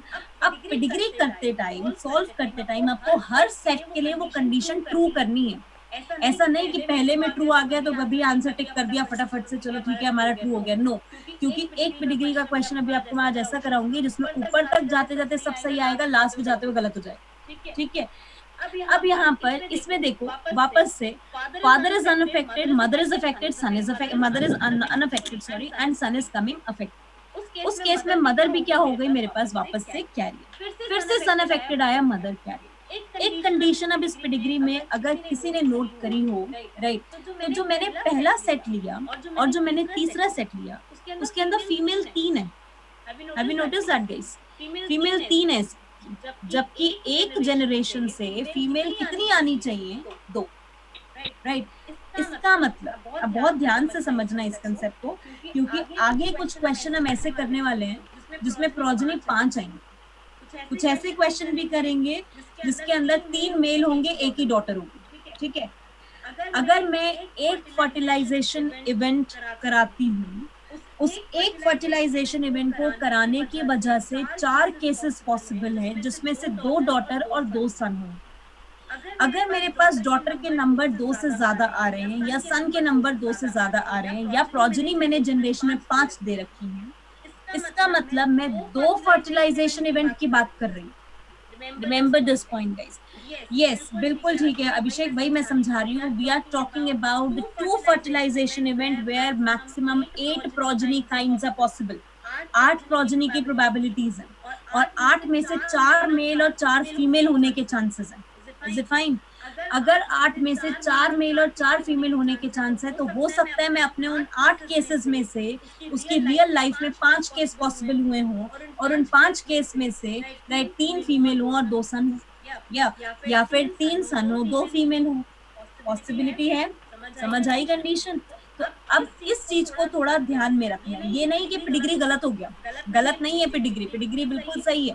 सिर्फ कंडीशन आपको अच्छे से ये समझनी है कि अगर 4 दे रखे हैं या 5 दे रखे हैं, और 4 में से भी मेल फीमेल के नंबर थोड़े डिस्टर्बिंग दे रखे हैं, तो आप ये समझ जाना कि भाई 2 फर्टिलाइजेशन इवेंट कंसिडर किए, क्योंकि ये तो बेटा केसेस है। ठीक है, राइट, ये केसेस है। वंस अगेन अपूर्वा इसे राइट, अगर मेरे पास प्रोजेनी 4 या 5 गिवन है, उन 4 या 5 प्रोजेनीज में से मेल फीमेल के नंबर इक्वल डिस्ट्रीब्यूटेड नहीं है, means consider that you are talking about the 2 fertilization event, consider that you are stating that 8 progenies have to be formed, among which the 5 and 4 has been developed. So whatever the case with the 4 is, double that content for the 8. Is it fine everyone? Completed, question समझ आ गया। अच्छा, अब question करने के बाद एक question तो आता है सिंपल, आपसे पूछेगा कि कौन सा इनहेरिटेंस फॉलो करता है। एक क्वेश्चन क्या आएगा जिसमें एक पेडिग्री बनाएगा, इनमें से किसी को भी लेबल कर देगा 1 2 3 और उससे पूछेगा what are the genotype of these 1 2 3, means you have to properly go for the cross. तो आपको वही असम्पशन बना के लेनी है, मींस ऑटोसोमल रिसेसिव लोगे तो इन दोनों को आपने हेटेरोजाइगस ले लिया, तो एक स्मॉल ए वाला आ गया। फिर यहाँ पर कैपिटल ए को आपने स्मॉल ए से कर दिया, तो यहाँ स्मॉल ए वाला आ गया।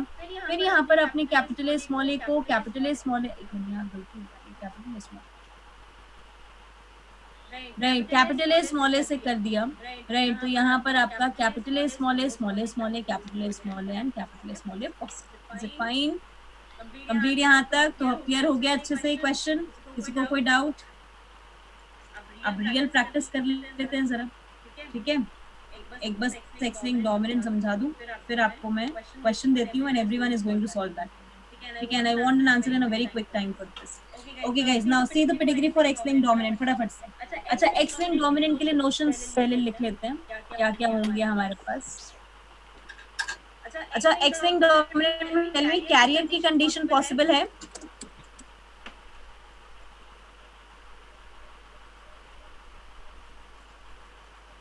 Yes, is the carrier condition possible?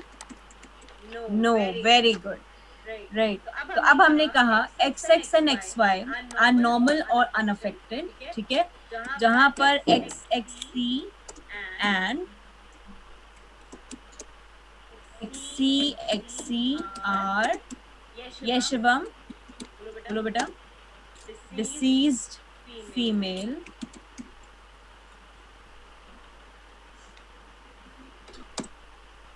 and XCY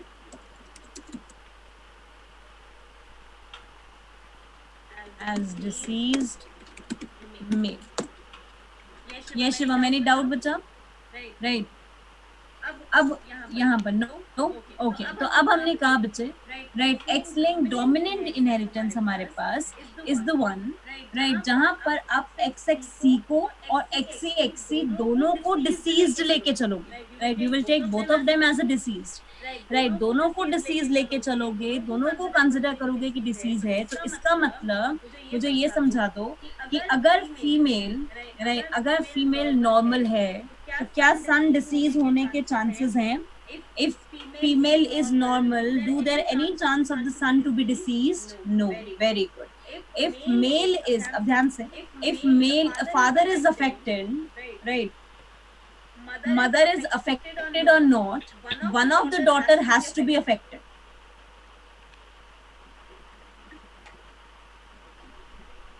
Very good, superb, right. तो अब इन्हीं assumptions को लेके पेडिग्री पे चलते हैं। तो अब यहाँ पर देखो हमने कहा the very first condition that we will consider, right, we have taken the female as a normal को XX लेंगे, XCY, इसका मतलब none of the male is going to be deceased. Simple सा concept, none of the male is going to be deceased, but both the female are going to be deceased with heterozygous, right. अब हमने कहा यहाँ पर female is deceased, but only one son is deceased, एक ही son deceased है। अगर एक ही सन disease है इसका मतलब फीमेल क्या है? कैरियर। अगर दोनों सन डिसीज है तो फीमेल क्या है हमारे पास? Completely homozygous, right. और फादर नॉर्मल है, लेकिन फादर नॉर्मल होने के बाद भी डॉटर डिसीज्ड है। क्यों? क्योंकि मदर कैरियर है ना, और अगर मदर मदर हेट्रोजाइगस है ना, और अगर मदर हेट्रोजाइगस है तो one of the daughter is going to be diseased, एक डॉटर डिसीज होगी, राइट। वंस अगेन सेकंड वाले में देखो, right, mother is diseased with a heterozygous trait, father is normal, means mother will produce, right, one son as a diseased. XCY एक के पास जाएगा, एक तो XY आएगा normal. As crisscross inheritance, it must be that father is normal, so none of the daughter has to be deceased. But as mother is transmitting one of the X, right, exactly, right, Zoya, वही तो मैं समझाने वाली हूँ आगे, right। अगर हमने कहा यहाँ पर 3 daughters है तो क्या लेके चल रहे हो इस केस में? एक फर्टिलाइजेशन इवेंट या 2 फर्टिलाइजेशन इवेंट? तो बिल्कुल 2 फर्टिलाइजेशन इवेंट ना। तो ये पॉसिबिलिटी इसीलिए मैंने जान के यहाँ दी थी ताकि आपको ये कंसेप्ट समझ आ जाए, राइट, कि इसमें हम 3 फीमेल लेके चल रहे हैं, इसका मतलब हम यहाँ पर 2 फर्टिलाइजेशन इवेंट ले रहे हैं। तो अब यहाँ से मुझे समझाओ, एक फर्टिलाइजेशन इवेंट में एक ही फीमेल के डिसीज होने के चांस है, एक ही डॉटर के डिसीज होने के चांस है, तो 2 फर्टिलाइजेशन इवेंट में कितने डॉटर के डिसीज होने के चांस होते हैं? 2, ठीक है, हो गए ना दो, तो दो डॉटर डिसीज आ गई वहां पर अच्छे से, कंप्लीट हुआ अच्छे से पॉइंट अब तो सबको क्लियर है Zeeshan? Right, okay, now the next one, right, इसी के बाद थर्ड केस पे आ जाओ। अब यहाँ पर देखो सारी प्रोजेनी डिसीज आ रही है, इसका मतलब मदर क्या है हमारे पास? होमोजाइगस, क्योंकि अगर मदर होमोजाइगस है तो both the son are going to be disease and both the daughter are also going to be disease, right. लेकिन अगर मदर और फादर कोई भी डिसीज नहीं है, मीन्स आगे प्रोजेनी में कोई भी डिसीज नहीं होगा। Is it fine everyone? Right, तो अगर मदर और फादर कोई भी डिसीज नहीं है तो कोई भी आगे प्रोजेनी में डिसीज नहीं हो सकता। राइट, तो क्लियर एवरीवन? यहाँ तक पूरा अच्छे से समझ आ गया, एक्स लिंक्ड डोमिनेंट, राइट। तो अब क्लियर है? अच्छा, trait skip the generation or not? No ना, किसी भी हमें यहाँ पर नहीं दिखा ट्रेट ने स्किप किया, बिल्कुल ऑटोसोमल डोमिनेंट जैसे फीचर हो गए। Affected male must come from the affected mother, देखो अफेक्टेड, बताती हूँ एक बार Abhishek, affected male must come from the affected mother. बताओ फटाफट से कौन सा पेडिग्री सही है इसके लिए? अफेक्टेड मेल, सेकंड, बिल्कुल। अब हमने कहा यहाँ पर अगर मेल को अफेक्टेड करना है बेटा तो मदर का अफेक्टेड होना जरूरी है, लेकिन अगर मदर हेट्रोजाइगस में अफेक्टेड है, राइट, तो एक सन अफेक्टेड होगा। अगर मदर होमोजाइगस में अफेक्टेड है तो दोनों सन अफेक्टेड, ठीक है ना? राइट, यस अभिषेक। सेकंड वन बच्चा ये कहता है कि अगर फीमेल आपकी डिसीज्ड है एंड फादर जो है आपके नॉर्मल है, तो उस कंडीशन में जो मदर है बेसिकली, अगर मदर आप हेट्रोजाइगस लेके चलोगी तो one of the son is going to be diseased and one of the daughter is going to be diseased, right, बिल्कुल। 0% ट्रांसमिशन ऑटोसोमल डोमिनेंट में भी होगा 0% ट्रांसमिशन। कुशाग केस बनाओ उसका कैसे? अगर दोनों को स्मॉले ले लोगे तो क्या ट्रांसमिशन पॉसिबल है? ट्रांसमिशन पॉसिबल है? नहीं ना, राइट। तो 0% ट्रांसमिशन वाला तो बिल्कुल पॉसिबल है, हर पेडिग्री में पॉसिबल है, राइट, कि अगर पेरेंट ही डिसीज नहीं है तो आगे ट्रेट नहीं जाएगा, ठीक है ना? राइट, पेरेंट इज नॉर्मल तो आगे ट्रेट नहीं जा सकता, राइट। बट रिसेसिव में ये होता है कि पेरेंट डिसीज नहीं है तो आगे ट्रेट हेट्रोजाइगस में जा सकता है, ठीक है ना? राइट, क्लियर हुआ Kushagra point? Yes, okay, now third one guys, set it for the pedigree. Approximately half the children of affected heterozygous female are affected. Very good, right, not first Ishan. Approximately half the children of affected heterozygous female are affected. Female heterozygous, second, बिल्कुल ठीक है, second case, absolutely correct. Fourth statement, affected female come from affected mother और father. अगर mother affected है, ध्यान से समझना, अगर मदर अफेक्टेड है तो भी फीमेल अफेक्टेड होगी, फादर अफेक्टेड है तो भी फीमेल अफेक्टेड होगी। थर्ड ना है, जो हमारे पास हेट्रोजाइगस का केस है, बिल्कुल ठीक है, राइट, एब्सोल्युटली हेट्रोजाइगस का केस है इसी वजह से, ठीक है, right. And the last one, all daughter but none of the son, right, all daughter but none of the son or affected father are affected, बिल्कुल ठीक है।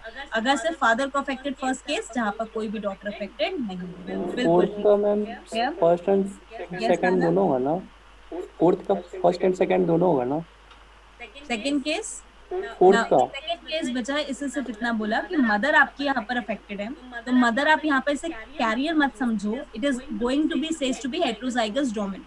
इस केस में एक सन के पास स्ट्रेट गया, एक सन के पास स्ट्रेट नहीं गया, लेकिन अगर डॉटर में देखा जाए तो वापस एक डॉटर के पास स्ट्रेट गया, एक डॉटर के पास नहीं गया, तो टेक दिस 4, ये फिफ्थ वाला मैंने अलग से बनाया है, ये 4 आपके आ गए। अब फिफ्थ वाला जो आपका बना वो नेक्स्ट फर्टिलाइजेशन इवेंट के हिसाब से, ठीक है, राइट। फोर्थ का 1 and 2 होना होगा, फोर्थ पॉइंट का, अच्छा कह रहे हो, right. Affected female come from affected mother और अफेक्टेड फादर, हाँ बिल्कुल, right. Affected female affected mother से भी आ सकती है, अफेक्टेड फादर से भी आ सकती है, बिल्कुल, फर्स्ट एंड सेकंड दोनों होंगे, right, even first second third दोनों होंगे, ठीक है, राइट। समझ आया यहाँ तक का पॉइंट? Everyone understood?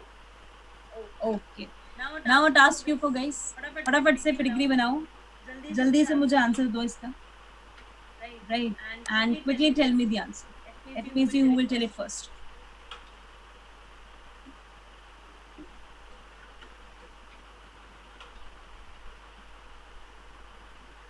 एक बार स्क्रीनशॉट ले लो इसका जरा, तब तक मैं एक बार पैकेज खोल लूँ पीछे से ई बुक आपका एट्यूटर का, इसके क्वेश्चन कराने के लिए।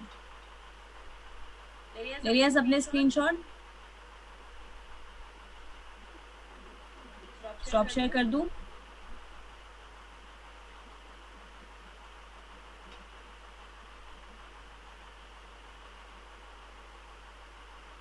बना लो इसको या तो नोटबुक में, नोटबुक में बना लो इसको पहले।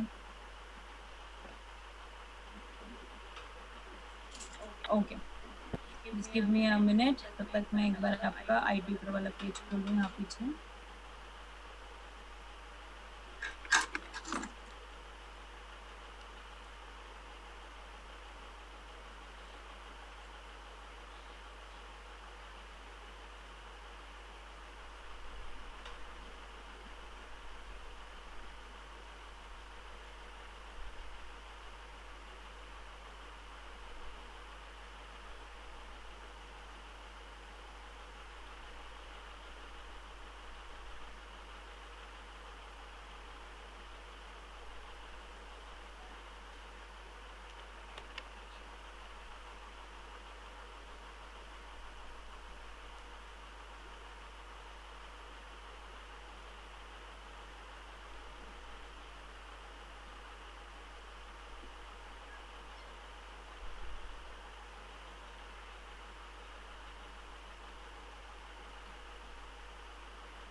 Okay, get an answer as option A.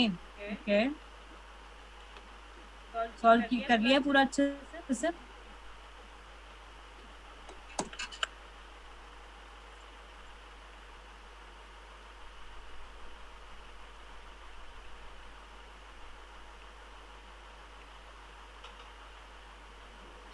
एक सेकंड बस।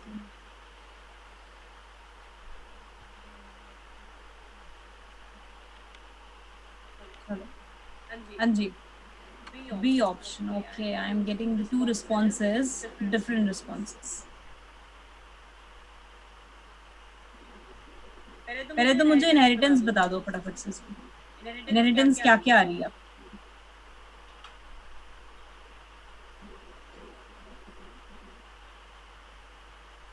कौन कौन सी इनहेरिटेंस फॉलो हो रही है इसके अंदर? फिर आगे मैं कंटिन्यू करती हूँ। मैं okay Zoya.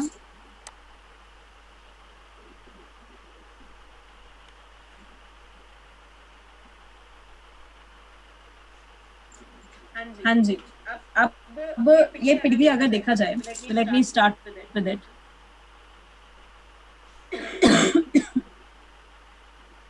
Fine,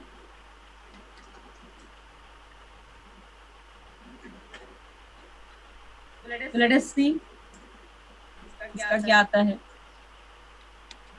now this is the first generation, लिखना बड़ा मुश्किल। This is the second generation.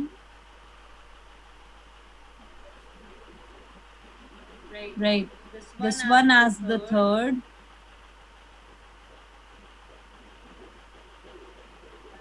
And this one as the fourth generation. अब मैं एक एक करके साथ साथ इसे प्रूफ करती जाऊंगी कि बेटर मैं इसको ना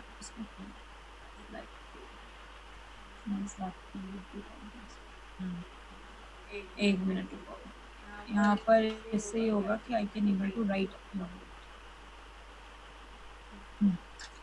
ओके, ये दिख रहा है सबको ना? ठीक है, हाँ जी। तो अब आते हैं जरा इस पे।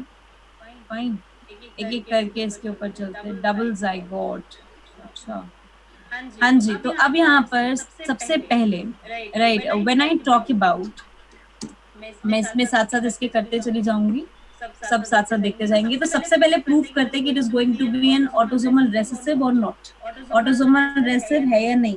राइट, अच्छा। अब ऑटोसोमल रेसेसिव पे आते हैं तो हमने कहा फर्स्ट जनरेशन में ट्रेट है, आगे की जनरेशन में भी ट्रेट है, फिर ये पेरेंट बने इनमें भी ट्रेट है, राइट, और इनके थ्रू आगे की जनरेशन में भी ट्रेट आया।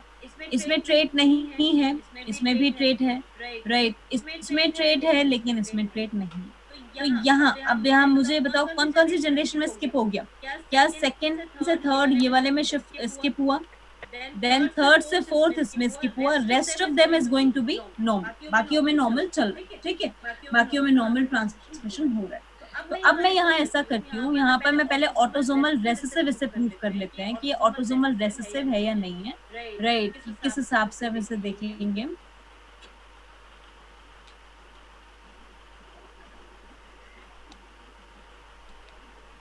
Now, the very first we prove it to be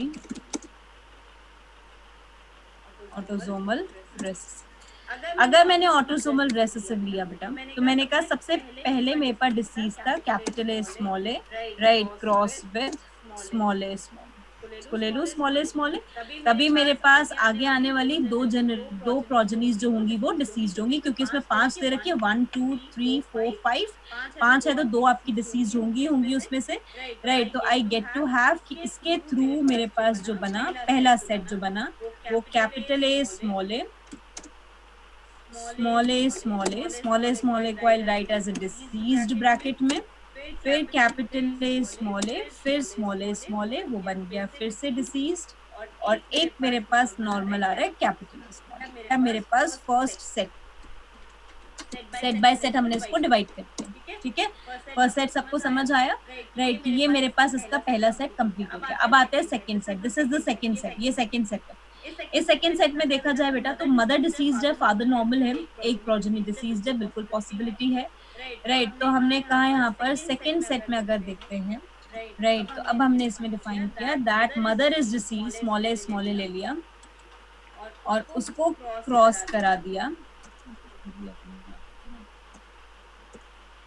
small A cross with capital A small, वापस पॉसिबिलिटी आ गई, capital A small a going to be diseased, capital A small a once again diseased, and capital A small. ये हो गया मेरे पास second set, is it fine ना।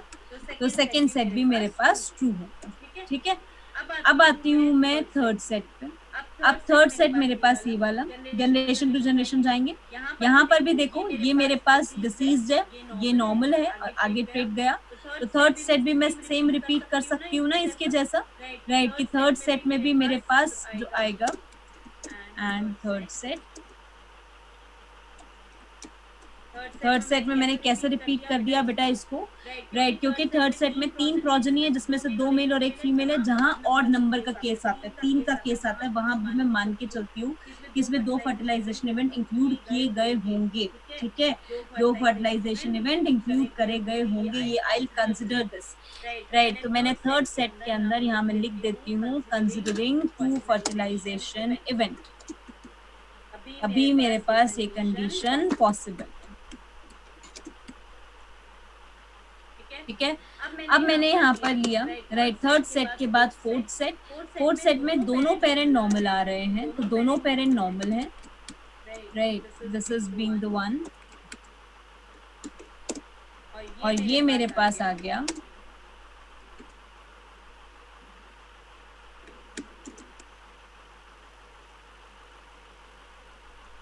एक ही प्रोजेनी क्या आएगी इसमें से डिसीज्ड, राइट, और मुझे वही दिख रहा है, one of the progeny is going to be deceased, hence prove that it is an autosomal recessive trait, is it fine?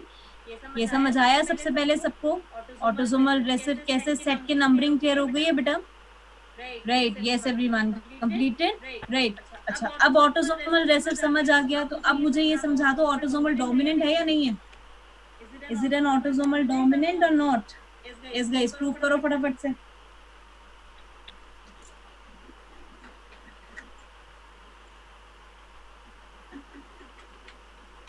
Third set once again, third set is this बच्चा, ये third set है, right, cap इसमें small a दे दो, इसमें capital A small a दे दो, अगर small a capital A small a देते हो या इसको कैपिटल ए दे दो, देखो थर्ड सेट 2 तरीके से बना सकते हो, मैं इसे आगे और लिख दूँ, right, third set small A with capital A, none progeny diseased, ये भी केस बन सकते हैं। थर्ड सेट अब समझ आया, डाउट क्लियर हो गया सबको अच्छे से, third set can that also ना, राइट, क्लियर है अंकुर, फाइन, या यस फॉर 1 and 2, बिल्कुल ठीक है। राइट, तो अब ऑटोसोमल डोमिनेंट अगर देखा जाए, okay Rana, right, first case में ये कैपिटल ए स्मॉल ए ले लूं मैं, इसको अब लिखते जाना, साथ साथ नोट करते जाना। ये capital A small A disease ले लिया, ये स्मॉल ए हो गया, ठीक है, इस केस के लिए तो पॉसिबल हो गया बिल्कुल। अब ये कैपिटल ए स्मॉल ए ले लिया, ये स्मॉल ए ले लिया, फिर एक आ गई प्रोजेनी मेरे पास डिसीज। फिर अब यहाँ पर मेरे पास ये नॉर्मल है, ये अगर ये ध्यान से समझना, ये अगर मेरे पास नॉर्मल है तो इस नॉर्मल को मैं क्या दूंगी, स्मॉल ए एंड स्मॉल ए। क्या इस केस पे जाके क्रॉस हो गया डोमिनेंट, वो फॉल्स? क्या मेरे पास फोर्थ सेट पे जाके ऑटोसोमल डोमिनेंट फॉल्स हो गया? यस और no guys?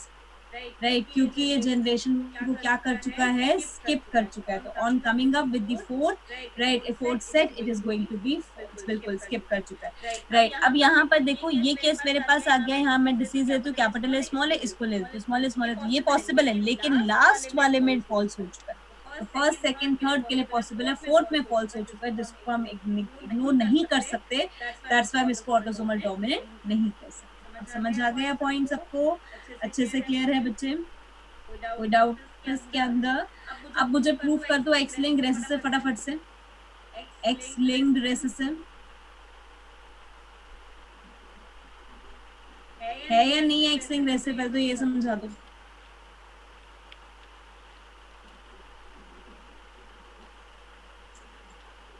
Yes, X linked recessive है, गुड, ओके, और एक्स लिंक्ड डोमिनेंट भी है।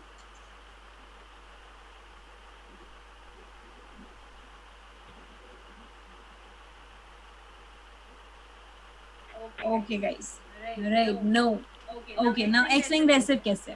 नाउ सी ओवर हियर, यहाँ पर इसका क्या जीनोटाइप लिखा, बताते जाओ मुझे फटाफट से जीनोटाइप। इसका जीनोटाइप क्या लिखा है फटाफट से? एक्स लिंक्ड के हिसाब से, जीशान एक्स लिंक्ड के हिसाब से, very good, XCY, right. And mother का जीनोटाइप क्या लिया है? मदर का जीनोटाइप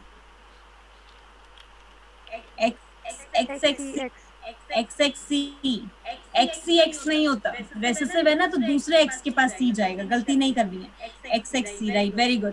अब उसके बेसिस पे आ गया कि one of the female is diseased and one of the male is diseased, one of the female is diseased. 3 male दे रखे, तो देखो 5 का केस ट्रू हो गया मेरे पास, ठीक है, राइट। अच्छा, अब इसका ट्रेड था XC, ठीक है, ये था XY, तो सन तो डिसीज होगा ही होगा, ठीक है, और फीमेल डॉटर क्या हो गई, कैरियर, तो ये कैरियर हो गई XXC, ये XY हो गया, एक सन डिसीज आ गया, ये आपका यहाँ पर XCY हो गया, ये नॉर्मल कंडीशन है, none of the son and daughter is going to be disease, क्योंकि आपने इसे क्या ले लिया, XX ले लिया।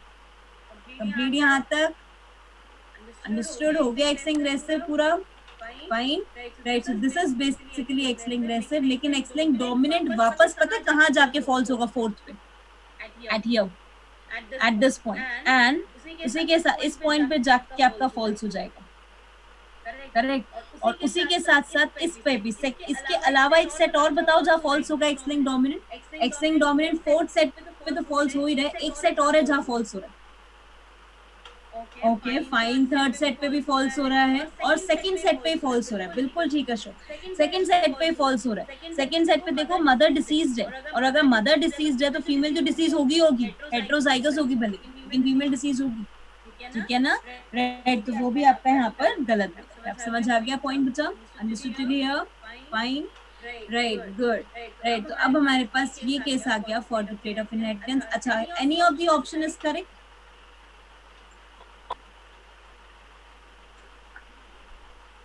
Any of the given option is correct?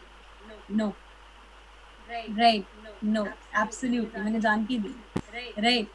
No options are going to be correct. ये कुशाग्र कुछ रहा तो नहीं बेटा? Right. B says it is going to be autosomal dominant. Sorry, autosomal recessive, and it is going to be X-linked recessive, but never going to be autosomal dominant and X-linked dominant. Clear है यहाँ तक concept? Everyone understood? Right, किसी को कोई doubt इसके अंदर? Completed, question clear हो गया सबको अच्छे से? अच्छा, मुझे समझा दो, अगर कोई trait Y linked inheritance follow करता है तो आपको कैसे पता चलेगा पेडिग्री में कि it is following Y linked inheritance? ये मैंने पहले ही पढ़ाया हुआ है, इसलिए मैंने इसका पेडिग्री नहीं बनाया था। Then mother, then daughter will never be affected. क्या फिर से कुशाग्र। Daughter will never be affected as it does not have Y. Daughter will never be affected. Only the trait will transfer from father, grandfather to father, father to son. लेकिन एक चीज याद रखना, अगर पहली जनरेशन में मेल अफेक्टेड है, आगे की हर जनरेशन में मेल अफेक्टेड जाएगा। पहली जनरेशन में मेल अफेक्टेड नहीं है, आगे की किसी जनरेशन में मेल अफेक्टेड नहीं जाएगा। There is no concept of carrier in the Y linking, ठीक है। But daughter has not to be affected in the pedigree, not at any cost, right? Any example for Y-linked inheritance? Jaldi se. Any example for Y-linked inheritance? No one. ध्यान सोचो, एक example बताया था इसके अंदर, web toes, okay. उसके अलावा एक स्पेसिफिक एग्जाम्पल बताया था इसमें, hair on the ear pinna, porcupine skin, absolutely Ashok, and hypertrichosis. Remember guys, hypertrichosis, hair on the ear pinna is an example for that, right? तो वो हमारे पास किसका केस बनेगा? It is also becoming a case for this Y-linked inheritance. याद रहेगा यहाँ तक का पॉइंट? चलो अब आते हैं next. Neighbour uncle is uncle and father, all of them have some disease, right? अच्छा, वो बेसिकली बेटा कोई एक जेनेटिक डिसऑर्डर हो सकता है, राइट? बट वो वायलेंट होगा जरूरी नहीं, क्योंकि फीमेल उसके लिए कैरियर भी हो सकती है, ठीक है? वो भी आपको केस एक बार स्टडी करना पड़ेगा। Sania, fine, okay guys, now let me have another question with you. Second, हाँ जी, स्क्रीन सबको दिख रही है? आई होप सबने क्वेश्चन सॉल्व किए हों। अब ये दोनों क्वेश्चन इस पेज के तो हो जाएंगे आपसे। अब आ जाओ इस क्वेश्चन जल्दी से। Tell me the answer for this 23rd question quickly guys.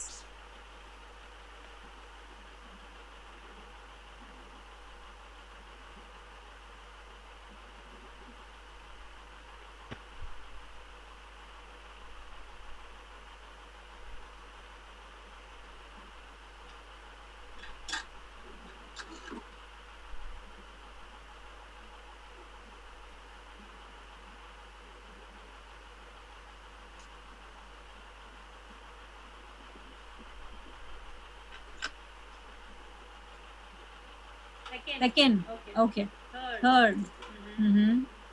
पहले तो मुझे इसका टाइप बता दो, कौन सा डिसऑर्डर फॉलो कर रहा है, कौन सा इनहेरिटेंस फॉलो कर रहा है, जल्दी से।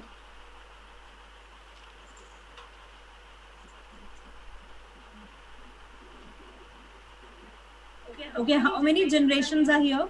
कितनी जनरेशन है? एक एक करके क्वेश्चन का आंसर देते जाओ। चलो, how many generations are here in the pedigree? यही तो गलती करते हैं, 3 जनरेशन है, 4 कहाँ है? मुझे पता था ये गलती करनी है आप लोगों ने, तभी मैंने पहले ही क्वेश्चन पूछा हाउ मेनी जनरेशन आ गया। 3 है बेटा, एक नीचे बना दिया थोड़ा सा, इसका मतलब 4 तो नहीं होगी ना? थोड़ा सोचेंगे ना हम इसके ऊपर, एक ही तो नीचे भेज लेके गए, कैसे हो जाएंगे 4?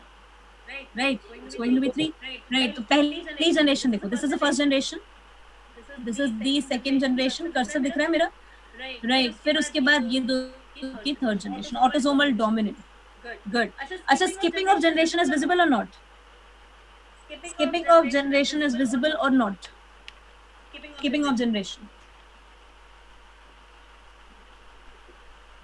No, it's not visible, it's not visible. देखो, ये दोनों पेरेंट, एक अफेक्टेड है जनरेशन में ट्रेट, आगे इनकी प्रोजेनी 1 2 3 4, राइट? ट्रेट है, बिल्कुल है, राइट? जनरेशन में स्किप नहीं हुआ। इस जनरेशन में मैंने कहा था ना सेट बनाओ, तो ये एक सेट बन गया, ये दूसरा सेट बन गया। ये जो दूसरा सेट बनाया, मुझे फटाफट से बता दो, इस दूसरे सेट के पेरेंट में भी ट्रेट नहीं है, प्रोजेनी में भी ट्रेट नहीं है, तो कैसे हो गया ये स्किपिंग में ट्रेट? समझ आया? Right, is not skipping the trait, trait skip हो ही नहीं रहा इसके अंदर, राइट? और उसके बाद आगे इस सेट में इसके पेरेंट के पास है, इसकी प्रोजेनी के पास भी है, तो no skipping of trait is possible. Now is it going to be recessive? अगर ट्रेट की स्किपिंग नहीं हो रही तो is it going to be recessive? Sure हो गई मैं कि रेसेसिव नहीं होगा ट्रेट, ठीक है? अब मुझे क्या प्रूफ करना है? डोमिनेंट। मेरे को आंसर पता चल गया कि डोमिनेंट होगा। अब मैं इसे प्रूफ कर लेती हूँ कि चलो एक्स लिंक डोमिनेंट है या ऑटोसोमल डोमिनेंट है। मैं कहती हूँ मिनट्स में आंसर निकलता है बच्चों का, हार्डली 1 से 1.5 मिनट में पेडिग्री क्वेश्चन सॉल्व कर लेते हैं बच्चे। तो देखो इसके अंदर ध्यान से, mother is affected and father is not affected, where one of the son is affected and one of the daughter is affected. Means is mother heterozygous or homozygous? Is mother heterozygous or homozygous?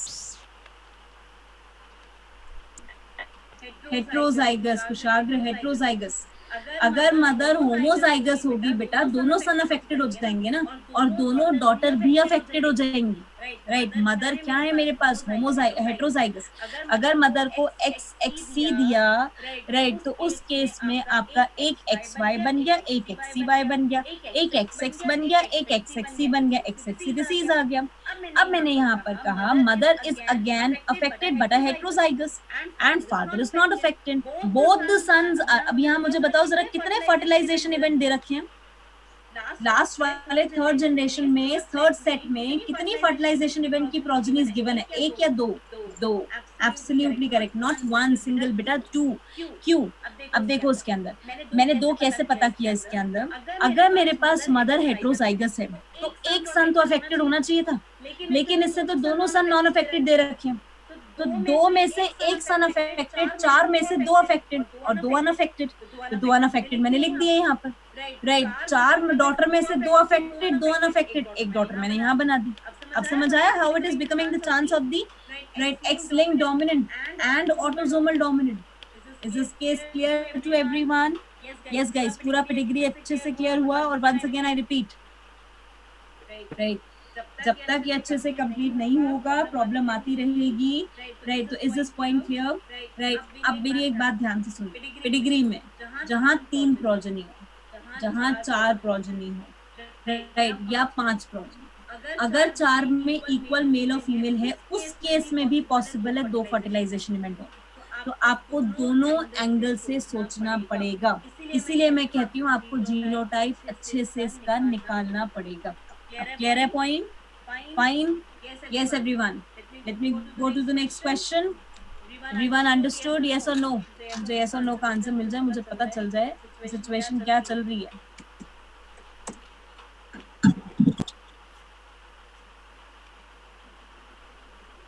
Okay. Now, yes. Okay. Now let me move to the another question. ये आपका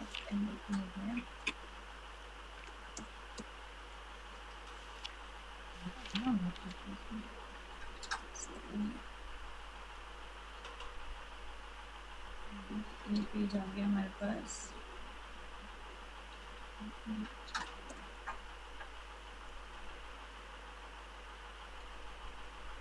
this is the type of question which I was saying you guys, कि इस तरीके से भी आ जाता है, ठीक है। तो आपको सिंबल बताने होते हैं इसमें।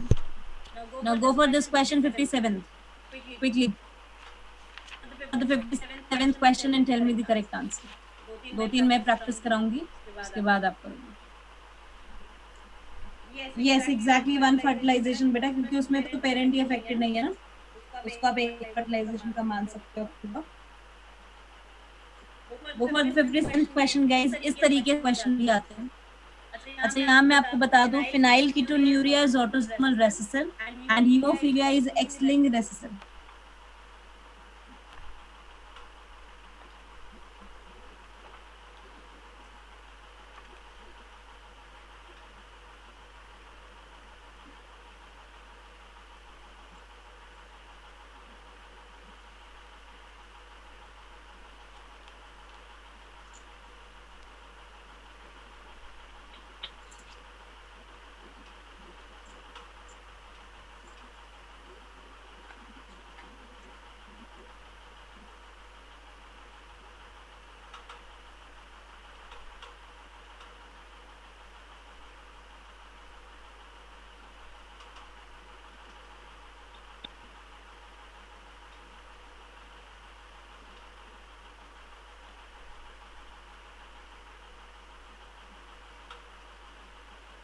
Yes, guys, what should be the answer? Maybe one answer नहीं चाहिए मुझे। Okay. अच्छा चलो, मुझे सबसे पहले तो ये बताओ, आंसर पे आने से पहले कौन सा इनहेरिटेंस फॉलो कर रहा है? Which inheritance it is following? And see guys, this is a neat question, 5 progeny से दे रखी है, ठीक है। Right, that's why I am saying set by set बनाओ, उसके बेसिस पे देख के चलो। इनहेरिटेंस कौन सा है, कौन कौन से इनहेरिटेंस पॉसिबल है? चलो एक आंसर मुझे मिल गया, autosomal recessive.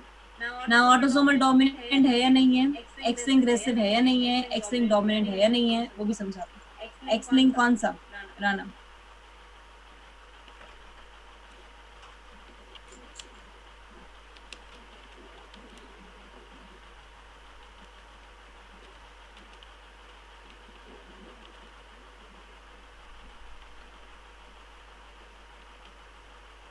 Okay. Now see guys over here. Is the trait is skipping the generation? Nishan, phenylketonuria is a disorder, beta. It's an inborn error of metabolism. Yes. Okay guys. Now see over here. First पहले label कर लेते हैं generation को, first, second, third. 3 generation की बात कर रहे हैं, एक एक करके आते हैं। First generation में trait नहीं है, आगे second generation में trait मिला, फिर ये set पूरा हो गया, अब ये पेरेंट बने, राइट, लेकिन इनमें आगे ट्रेट मिला। तो अगर देखा जाए दोनों सेट के पेरेंट में ट्रेट है या नहीं है, दोनों सेट के पेरेंट में ट्रेट है या नहीं है, नहीं है, राइट, दोनों सेट के पेरेंट में ट्रेट नहीं है ना। और अगर दोनों सेट के पेरेंट में ट्रेट नहीं है, इसका मतलब हो गया मेरे पास it is skipping the generation, prove हो गया it is going to be recessive. ठीक है, अब आ जाओ यहाँ पर, इसको लेके चलते हैं। अगर रेसेसिव है बिल्कुल, तो रेसेसिव है तो इसको लिया मैंने यहाँ पर कैपिटल ए स्मॉल ए, इसको लिया capital A small a, capital A small a, capital A small a से एक प्रोजेनी अफेक्टेड होने के चांसेस स्मॉल ए, तो मैंने इसे स्मॉल ए दे दिया, राइट। अब मैंने इसे अगर स्मॉल ए दे दिया तो मेरे को काउंट जब मैंने किया, मैंने कहा यार ये तो 5 दे रखे हैं, 5 दे रखे हैं, इसका मतलब 2 फर्टिलाइजेशन इवेंट है, 2 फर्टिलाइजेशन इवेंट है। इसका मतलब क्या हो गया मेरे पास यहाँ पर, it is following that out of the 2 fertilization event 1 is going to be affected and only 1 is going to be affected among the 4, तो among the 8 total 2 are going to be affected, तो 5 में से भी मैं 2 की possibility बना सकती हूँ। सेम ऐसे ही यहाँ पर कैपिटल ए स्मॉल ए को कैपिटल ए स्मॉल ए से कराया, फिर स्मॉल ए आ गया मेरे पास, प्रूव हो गया it is autosomal recessive. Now let us prove is x linked recessive और नॉट। एक्स लिंक्ड रिसेसिव अगर मैं प्रूव करती हूँ तो मेरे पास फादर जो है वो क्या है आपके अनअफेक्टेड, एक्स वाई लिख दिया, मदर को कैरियर ले लिया, let us suppose X Y X लिख दिया, सॉरी एक्स लिख दिया, तो इस कंडीशन में एक्स वाई तो बिल्कुल आ गया। लेकिन tell me guys, daughter is going to be affected और नॉट? क्या डॉटर अफेक्टेड आनी चाहिए या नहीं आनी चाहिए? नहीं आनी चाहिए, तो it is not X linked recessive. Yes, इसका मतलब ये एक्स लिंक्ड रिसेसिव नहीं है। ये कैसे गलती कर दी, ये एक्स लिंक्ड रिसेसिव नहीं है, फीमेल क्या आ रही है, डिसीज आ रही है, राइट, तो ये नहीं आना चाहिए, तो यही गलत हो गया। पहले स्टेप पे गलत, आगे जाने की जरूरत ही नहीं है, means it is not going to be X linked. ठीक है, अब मैंने ऑप्शन पढ़े, पहला ऑप्शन ही मुझे मिल गया, फिनाइलकीटोन्यूरिया इज ऑटोसोमल रिसेसिव। ठीक है, ये सेकंड ऑप्शन तो हम तब डालते हैं जब हमें कोई ऑप्शन नहीं मिलता, ये कभी भी करेक्ट आंसर नहीं होता, पेडिग्री इज रॉन्ग। जब हम खुद ही क्वेश्चन बनाए तो रॉन्ग क्यों बनाएंगे, राइट, तो वो गलत होता है बेसिकली, राइट। थर्ड वन, अब ये थर्ड से प्रूव हो गया कि it is not X linked recessive, तो थर्ड आपका गलत हो गया। ठीक है, and fourth, inheritance of X linked inborn phenylketonuria is autosomal recessive, तो ये ऑटोमेटिकली गलत है ऑप्शन। समझ आ गई कंडीशन? Understood everyone? कंप्लीट यहाँ तक क्लियर अच्छे से? Fine, okay. Now let me move to the another question. एक क्वेश्चन और मुझे आपको कराना है।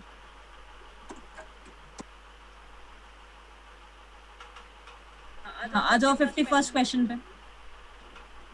कम to 51st question everyone and solve it जल्दी से। मैं क्लास में इतनी प्रैक्टिस इसलिए करा रही हूँ क्योंकि मुझे आपको इन हैंड चाहिए कि सब कुछ आपका अच्छे से हो जाए पेडिग्री के, और पेडिग्री के question you are able to attempt. ठीक है, right, that's why. Okay, simple है क्वेश्चन, बहुत इजी है, फटाफट आंसर आएगा इसका, right. Very good, absolutely correct, very good Shatank and Raju, very good Ankur. अच्छा, ट्रेट कौन सा है? इनहेरिटेंस बताओ सबसे पहले तो इनहेरिटेंस लिख लिया करो, जब भी क्वेश्चन करोगे इनहेरिटेंस लिख लो, आसान हो जाएगा। कौन सा इनहेरिटेंस हम स्टडी कर रहे हैं इसमें?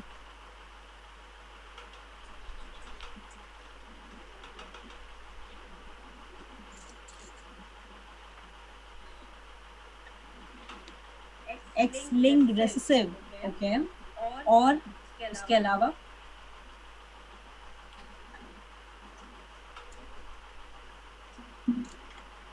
डोमिनेंट, ओके, और ऑटोसोमल डोमिनेंट भी आ रहा है सबका, यस आने आंसर तो वो आ जाएगा। मुझे इसका ना इनहेरिटेंस पैटर्न भी चाहिए। मैंने क्वेश्चन सिर्फ इनहेरिटेंस पैटर्न की वजह से उठाया, राइट, क्योंकि मुझे पता है आंसर आप निकाल लोगे इसका, कोई दिक्कत नहीं आने वाली, आंसर निकाल लो। एक्स लिंक डोमिनेंट भी आ रहा है। अच्छा चलो देखते हैं। Okay now let me talk about the question. अब मेरे को ये पता है बेटा दो जनरेशन एक ही सेट है, तो थोड़ी सी मेरे लिए यहाँ पर आसान हो गया है पॉइंट कि I am having only the one, right, that is two generation and one set, right. तो अब मैंने कहा यहाँ पर father is affected, mother is unaffected and progeny is like this, ठीक है। अब इसके अंदर देखा जाए बेटा, मैं अगर इसको सबसे पहले प्रूफ करती हूँ ऑटोसोमल रेसेसिव है या नहीं है, बहुत ध्यान से सुनना। ऑटोसोमल रेसेसिव किस तरीके से, अगर ये मैं स्मॉल ए लेके चलूं मेल पेरेंट को, मैं होमोजाइगस रेसेसिव लेके चलूं, तो मेरे पास फीमेल पेरेंट ऑब्वियस सी बात है हेटेरोजाइगस होना चाहिए, तभी मेरे पास एक नॉर्मल आएगा। तो मैंने कैपिटल ए स्मॉल ए लिया, दो प्रोजेनी डिसीज आनी चाहिए, 3 आ रही है, कोई दिक्कत नहीं है, क्योंकि मैं 8 प्रोजेनीज अगर लेके चलूंगी तो उसमें 3 की पॉसिबिलिटी भी है, तो it is going to be autosomal recessive as well, ठीक है। सेकेंड केस मेरे पास आ गया, मैं इसे ऑटोसोमल डोमिनेंट प्रूफ करती हूँ।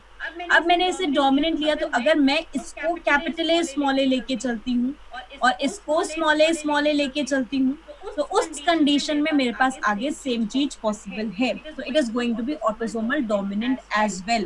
तभी मैंने क्वेश्चन उठाया, it is going to be autosomal dominant as well as it is going to be autosomal recessive when we are taking the 2 fertilization event in continuation, ठीक है।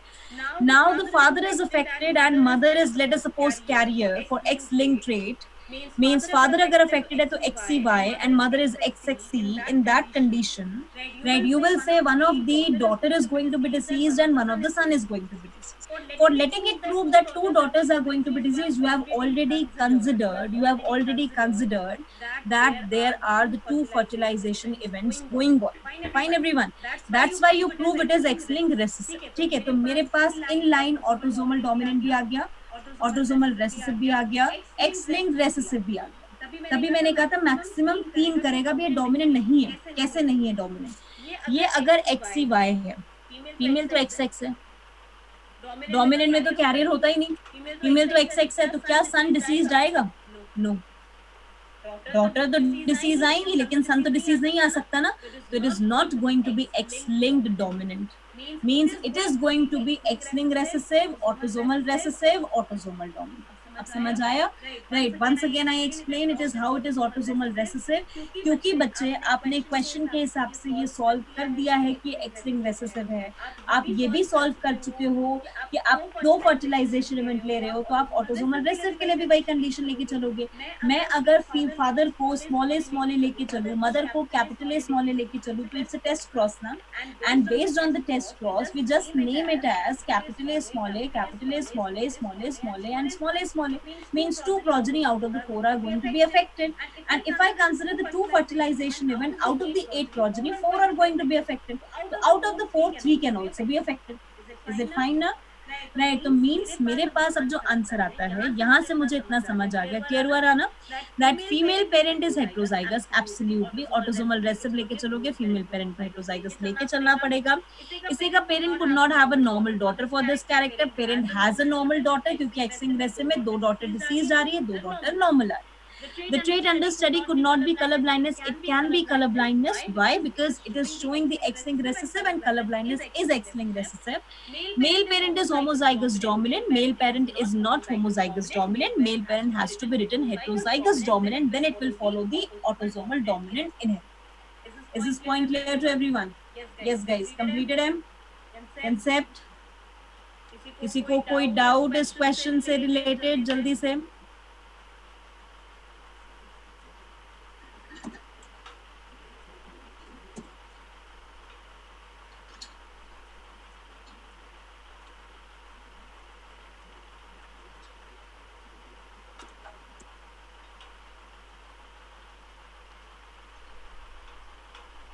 डिग्री का बड़ा सा क्वेश्चन कहाँ चला गया? पैकेज के नंबर है ना, हाँ ये रहा। Is it fine everyone? Yes. Previous question is clear to everyone. किसी को कोई doubt?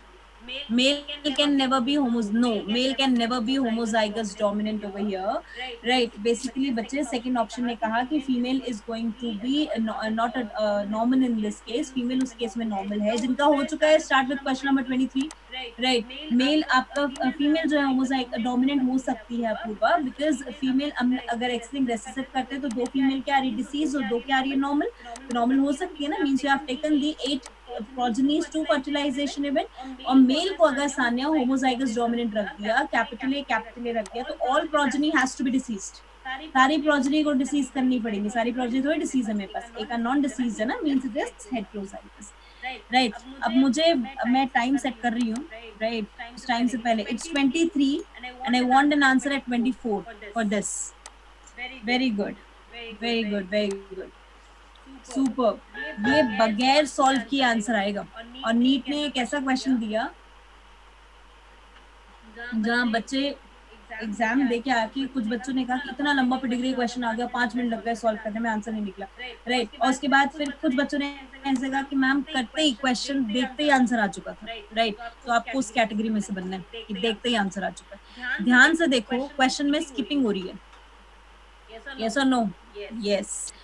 Question as skipping the trait. Now, अब tell me guys, autosomal recessive है, ये तो बिल्कुल फिक्स है. कैसे? अब ध्यान से देखना है इसके अंदर.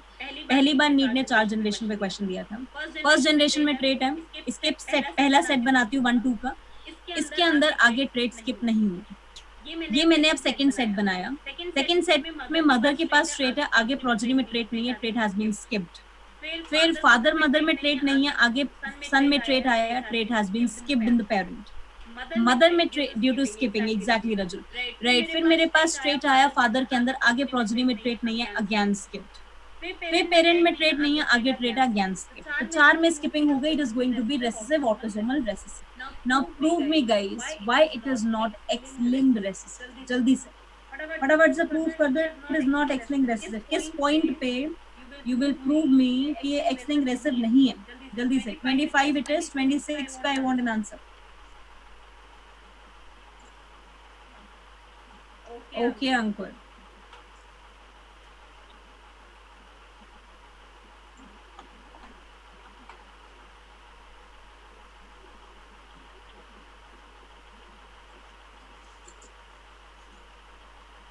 Second and third generation, female can't be affected. Okay. No, female can be बेटा, कैरियर लेके चलो, फीमेल अफेक्टेड होगी. अंकुर. Okay guys, now 1 minute over. Let me see कितनों का आंसर निकला है, right? Okay guys, now in the first one, mother is, ध्यान से सुनना, mother is carrier लेते हैं and father is affected. ठीक है, मदर को कैरियर मैंने क्यों लिया? क्योंकि सन अफेक्टेड आ रहा है. ठीक है, सन अगर अफेक्टेड है तो इसका मतलब मदर को कैरी लेना पड़ेगा, तो एक डॉटर भी अफेक्टेड आ जाएगी. तो पहला सेट तो बिल्कुल ट्रू जा रहा है उसके साथ, राइट? इसीलिए मैंने कहा था आगे के सारे सेट ट्रू करना, तब उसका आंसर टिक करना. अब आ जाओ यहाँ पर, मदर अफेक्टेड है एंड फादर अनअफेक्टेड है. क्या सन अफेक्टेड होंगे या अनअफेक्टेड होंगे? Affected, not an a doubt, without any doubt son affected होना चाहिए, राइट? लेकिन क्या सन अफेक्टेड आए? नो, सन अफेक्टेड आए नहीं, राइट? और अगर सन अफेक्टेड नहीं, यहाँ पर फॉल्स हो गया, इसी जनरेशन में फॉल्स हो गया. ठीक है, अब यहाँ पर फादर अफेक्टेड नहीं, फादर आपके नॉर्मल है, मदर कैरियर ले ली, चलो यहाँ पर सन अफेक्टेड आ गया. ठीक है, मान लेते हैं ये केस पॉसिबल हो गया एक्स-लिंक्ड रेसेसिव के हिसाब से. सन अफेक्टेड है, मदर अफेक्टेड, सॉरी सन क्या यहाँ पर फादर अफेक्टेड है, मदर अफेक्टेड नहीं है, दोनों सन अफेक्टेड नहीं है. ठीक है, मान लेते हैं, हो सकता है केस पॉसिबल. अब आ गया उसमें मदर अनअफेक्टेड है और दोनों सन अफेक्टेड है. ठीक है, तो अगर मैं मदर को कैरियर भी लेके चल लूं तो मेरे पास एक सन अफेक्टेड आएगा, 8 में से 2 सन अफेक्टेड आ सकते हैं. लेकिन ये कैसे प्रूव करोगे सेकंड टू थर्ड? ये तो प्रूव नहीं कर सकते हैं. और अगर ये प्रूव नहीं कर सकते, इसका मतलब इसे एक्स-लिंक्ड रेसेसिव नहीं ले सकते. अब समझ आ गई condition everyone? Understood till here? एक टाइप का क्वेश्चन ऐसा भी आता है कि at which condition you will say that it's this type of inheritance is false, right, completed यहाँ तक। अब आपका टास्क है पैकेज के जितने क्वेश्चंस हैं वो सब सॉल्व करने। थर्सडे की क्लास में वापस क्लास हम 2:45 पे शुरू करेंगे। पहले 15 मिनट फिर क्वेश्चन की प्रैक्टिस करेंगे, जो आपके क्वेश्चन से डाउट्स होंगे पेडिग्री के वो करेंगे। राइट, तो क्लास 2:45 पे 2:30 तो उस दिन मैंने मना किया था कि कुछ स्कूल्स वगैरह हैं बच्चों की, इस वजह से प्रॉब्लम होगी। राइट, 2:45 पे नॉर्मली क्लास स्टार्ट होगी आपकी। राइट, तो अब ऐसा ट्रेंडली बना लेते हैं कि will start the class at 2:45 ताकि डाउट डिस्कशन। प्रॉब्लम तो नहीं है इसमें किसी को 2:45 पे रेगुलरली स्टार्ट करने पे। Chapter will be over in the next class, in the next Monday में होगा chapter, Monday को हो जाएगा chapter, ठीक है? ओके, नो यस, हाँ जी। अब यहाँ तक कंप्लीट हो गया, यहाँ तक सब कुछ डन है। पेडिग्री एनालिसिस सबका क्लियर है, हो जाएगी क्वेश्चन प्रैक्टिस। सारे पैकेज के क्वेश्चन मुझे सॉल्व चाहिए, ठीक है? All the question for the package, any of the book, do practice for that, right, and make your hand set over that. Yes, अब आपके डाउट्स बेटा, जो जो टॉपिक में डाउट थे फटाफट से, फिर मैं हार्डी विंगबर्ग प्रिंसिपल करा के ये टॉपिक खत्म कर। राइट, जल्दी से 5 मिनट आपके डाउट्स के लिए। टेलीग्राम, अच्छा टेलीग्राम पे मैं पहले डाउट उठा लेती हूँ। टेलीग्राम के भी डाउट आया, टिल दैट टाइम अपने डाउट चैट में लिखो फटाफट से। हाँ जी, राइट, हाँ, एक लाइन जोया ने मुझे भेजी थी, 2 लाइन। क्वांटिटेटिव इनहेरिटेंस अंकुर, ओके, अब जरा 2 मिनट रुक जाना, बाद में अभी कोई डाउट एंटर मत करना अगर लिख लिया है तो। पहले मैं ये 3 डाउट कंप्लीट कर लूं। राइट, पहला डाउट ये बेसिकली था, complementary gene interaction is considered as duplicate recessive epistasis. तो कॉम्प्लीमेंट्री जीन इंटरेक्शन को डुप्लीकेट रिसेसिव एपिस्टासिस इसलिए कहा था बेटा आपने, क्योंकि सी और पी जीन दोनों एक साथ तभी काम कर सकते हैं जब दोनों डोमिनेंट स्टेट में हैं, तभी पर्पल कलर आ रहा था। अगर सी रेसेसिव में है, मान लो पी डोमिनेंट में बचे, तो पी को एक्सप्रेस नहीं करने देगा, तो मास्क कर दिया ना। अगर सी डोमिनेंट में है, पी रेसेसिव में है, तो सी को इफेक्ट नहीं करने देगा क्योंकि पी रेसेसिव में उसको मास्क कर देगा। तो इस चक्कर में क्या हो गया, वो हमारे पास डबल रिसेसिव एपिस्टासिस। समझ आया कि दोनों जीन रेसेसिव की तरह काम करते हैं। कैसे होया? सेकंड वन बेटा आपने कहा डोमिनेंट जीन इंटरेक्शन नहीं है, वो डुप्लीकेट जीन इंटरेक्शन। नोट्स में जो मैंने लिखा हुआ डोमिनेंट की जगह डुप्लीकेट जीन इंटरेक्शन कर लेना। Duplicate gene interaction is considered as dominant duplicate, हाँ बिल्कुल ठीक है, डुप्लीकेट डोमिनेंट एपिस्टासिस या डबल डोमिनेंट एपिस्टासिस। राइट, वो डुप्लीकेट डोमिनेंट एपिस्टासिस क्यों लिखा? क्योंकि अगर याद हो तो हमने यहाँ पर पढ़ा था फ्रूट शेप इन द कैप्सुला के अंदर जब फ्रूट शेप पढ़ी थी तो ट्रायंगुलर शेप थी और एक आपकी यहाँ पर सिंपल हमने यहाँ पर नॉर्मल शेप ली थी, that is a top shape. तो हमने कहा था वो शेप कब आएगी, जब दोनों डोमिनेंट में प्रेजेंट है तो भी नॉर्मल शेप आ रही है। एक डोमिनेंट में तो मतलब अगर एक डोमिनेंट दूसरा रेसेसिव में, तो रेसेसिव वाली शेप नहीं आएगी, डोमिनेंट वाली शेप आएगी, तो उसको मास्क कर रहे हैं ना। राइट, और उसी के साथ साथ हमारे पास बिल्कुल ठीक है, अवॉइड नहीं Anushka, we are talking about duplicate gene interaction बेटा, ट्रायंगुलर एंड टॉप शेप वाला, ठीक है। कैप्सुला का ओवॉइड शेप तो आप अनुष्का उसके अंदर पढ़ते हो स्पेसिफिकली इन आपका यहाँ पर कुकुल बेटा पेपो के अंदर फ्रूट शेप एज राइट आपका पॉलीमेरिक जीन इंटरेक्शन, ठीक है, समझ आया? Yes Zoya, clear with your doubt बेटा? राइट, नाउ अब इसी के साथ right Zishan, your doubt is law of dominance is not universally applicable and why law of segregation is universally applicable. See, dominance is not universally applicable because mirabilis jalapa, right, AB blood grouping, right, ये आपके specific जो incomplete dominance co-dominant show कर रहे हैं, they are showing the non-Mendelic behavior, right, way show करे जो law of dominance को obstruct करते हैं, क्योंकि लॉ ऑफ डोमिनेंस के हिसाब से F1 has to be right dominant with the dominant trait, लेकिन F1 का इंटरमीडिएट ट्रेट भी मुझे मिला, ठीक है। लॉ ऑफ सेग्रीगेशन इसलिए क्योंकि लॉ ऑफ सेग्रीगेशन मियोसिस पे बेस्ड है and meiosis is universal in all the organism, her organism के अंदर मियोसिस का That's why. Right? Yes, Ankur, quantitative inheritance का मतलब बच्चे, क्वांटिटेटिव इनहेरिटेंस का मतलब एक कंट्रीब्यूटिंग इनहेरिटेंस, जहां पर हम कह रहे हैं कंट्रीब्यूशन चलता है कि अगर जितने डोमिनेंट अलील रिस्पेक्टिव जीन्स के प्रेजेंट होंगे, राइट, उस हिसाब से। ओके अभिषेक, जस्ट वेट बेटा,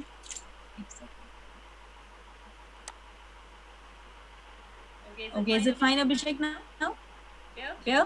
राइट, हाँ जी। तो अब मैंने कहा यहाँ पर इन the case of quantitative inheritance it's a contributing inheritance. Contributing inheritance इसीलिए कहा बेटा क्योंकि कंट्रीब्यूट चल रहा है, राइट, जितने डोमिनेंट अलील्स है they are contributing some part of it, कुछ पार्ट को कंट्रीब्यूट कर रहे हैं, will result in the trait appearance, एक ट्रेट को अपीयर करा रहे हैं, right, that is quantitative inheritance. हमने कहा अगर देखो रेड कलर चाहिए तो रेड कलर तब आएगा जब चारों मेरे पास अलील्स डोमिनेंट हो, उनमें से एक अलील को भी रिसेसिव कर दो रेडनेस आएगा, फिर एक को रिसेसिव कर दो रेडनेस का ट्रेट कम हो जाएगा। ठीक है, वाइल्ड टाइप का मतलब होता है Ankur that is a dominant आपका allele and mutant type is recessive allele. ठीक है, ये नाम दिए गए मॉर्गन के हिसाब से। Yes Zeeshan, modified Aleel is, एक सेकंड रुको, एक स्टेटमेंट चली गई, modified allele is yes always the recessive allele। हाँ जी, modified allele is always the recessive allele is incorrect, क्योंकि recessive allele, अब ध्यान से सुनना, recessive allele is being the one, right, recessive allele वो है हमारे पास जो ट्रेट को शो नहीं कर रहा है, क्यों, जो ट्रेट को मिनिमम या तो बेस लाइन पे शो करता है या मिनिमम शो करता है। बेस लाइन पे शो करने का मतलब नॉन फंक्शनल पॉलीपेप्टाइड कर रहा है, कोई भी ट्रेट शो नहीं कर रहा है, इसका मतलब वो क्या शो कर रहा है, बेसिकली नो फंक्शनल एंजाइम की सिंथेसिस को शो कर रहा है। उस केस में हम ये लेके चलते हैं कि मॉडिफाइड अलील हो सकता है कि नॉन फंक्शनल प्रोटीन बनाए, हो सकता है आपका राइट कि अब नॉर्मली किसकी फॉर्मेशन करे, नो प्रोटीन की फॉर्मेशन करे, तो ऑन दैट कंडीशन वो रेसेसिव होगा जरूरी ये नहीं। ये मैं अगली क्लास में ह्यूमन जेनेटिक्स के डिसऑर्डर पढ़ाऊंगी ना, उस टाइम में लाइन अच्छे से आपको और अच्छे से क्लियर करूंगी। स्पॉन्टेनियस म्यूटेशन बैकग्राउंड म्यूटेशन इसीलिए कही जाती है क्योंकि स्पॉन्टेनियस म्यूटेशन का मीनिंग है जो mutation on their own arise हो रही है। राइट, अच्छा मुझे इससे रिलेटेड कुछ क्वेश्चन भी पूछने थे आपसे।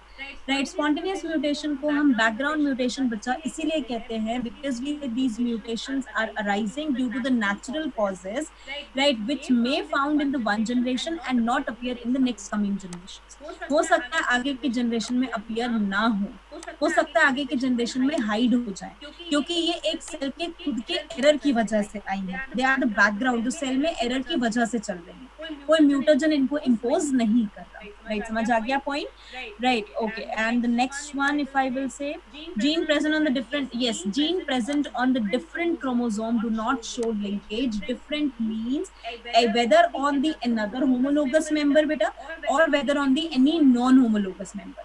मतलब जीन क्रोमोसोम 1 पे जो जीन्स है वो लिंकेज शो कर सकते हैं, लेकिन क्रोमोसोम 1 के पैटर्नल मैटर्नल के बीच में भी क्रॉसिंग ओवर पॉसिबल है, और 1 और 2 के बीच में आपका पूरा इंडिपेंडेंट असॉर्टमेंट पॉसिबल। ठीक है, clear Ankur? Right, question number 10 of this. अच्छा, क्वेश्चन वाले पार्ट पे मैं आऊंगी। राइट, क्वेश्चन का डिस्कशन में बेटा आपसे मंडे की क्लास में करूंगा। राइट, एल्स जिसको बीच बीच में क्वेश्चन में डाउट है मुझे एक बार चैट पे भेज देना, देख लेंगे। टैंडम का मतलब होता है एकदम बाद में, जस्ट आफ्टर दैट, जिस चीज को डुप्लीकेट किया उसी के बाद लगा दिया उसको, दैट इज टैंडम डुप्लीकेशन। ठीक है, उसे आप टैंडम डुप्लीकेशन का नाम देते। फाइन, राइट, अच्छा, उसी के साथ साथ राइट आपका नेक्स्ट वन आई विल से meaning of lint। lint in the case of lint basically बच्चे right if I will say that's a cotton, cotton का जो फाइबर होता है उसे कहते हैं। अब जिशान ने एक क्वेश्चन मुझे भेजा है, F2 generation of Mendelian dihybrid cross, एक क्वेश्चन आपका पैकेज का है। Right, tall plant and the violet flower plant are obtained in 1:1 ratio, बिल्कुल ठीक है। अगर मैं बच्चे इसके रेशियो का थोड़ा सा आउटकम निकालूं तो मैं ये क्वेश्चन आपको क्लियर करती हूँ। राइट, एक सेकंड सान्या। राइट, मैंने ये कहा इसके अंदर बच्चा कि अगर मेरे पास डाइहाइब्रिड मेंडेलियन क्रॉस चलता है तो मेंडेलियन डाइहाइब्रिड क्रॉस चलते टाइम मेरे पास रेशियो 9331 की आती है, जिसमें से सिंगल ट्रेट अगर मैं पूछूं, सिंगल ट्रेट का मतलब if I talk about one character, तो वन कैरेक्टर मेरे पास let suppose violet at and उसी बताती हूँ जीशान, वॉयलेट और उसी के साथ साथ व्हाइट अगर दे रखा है तो वॉयलेट के ट्रेट 12 आ रहे, व्हाइट का 3 आ रहा है, राइट 4 आ रहे सॉरी। तो और उसी के साथ साथ एक्सियल और टर्मिनल दे रखा है, तो डोमिनेंट वाले के मेरे पास कितने आ रहे हैं वापस से 12 और रेसेसिव वाले के 4, तो इसका मतलब dominant to dominant different traits मेरे पास क्या हो गए 1:1। ठीक है, उसके बाद मैंने कहा पेरेंटल टू नॉन पेरेंटल जो रेशो होगी मेरे पास वो कितनी हो जाएगी, पेरेंटल 10 एंड नॉन पेरेंटल 6।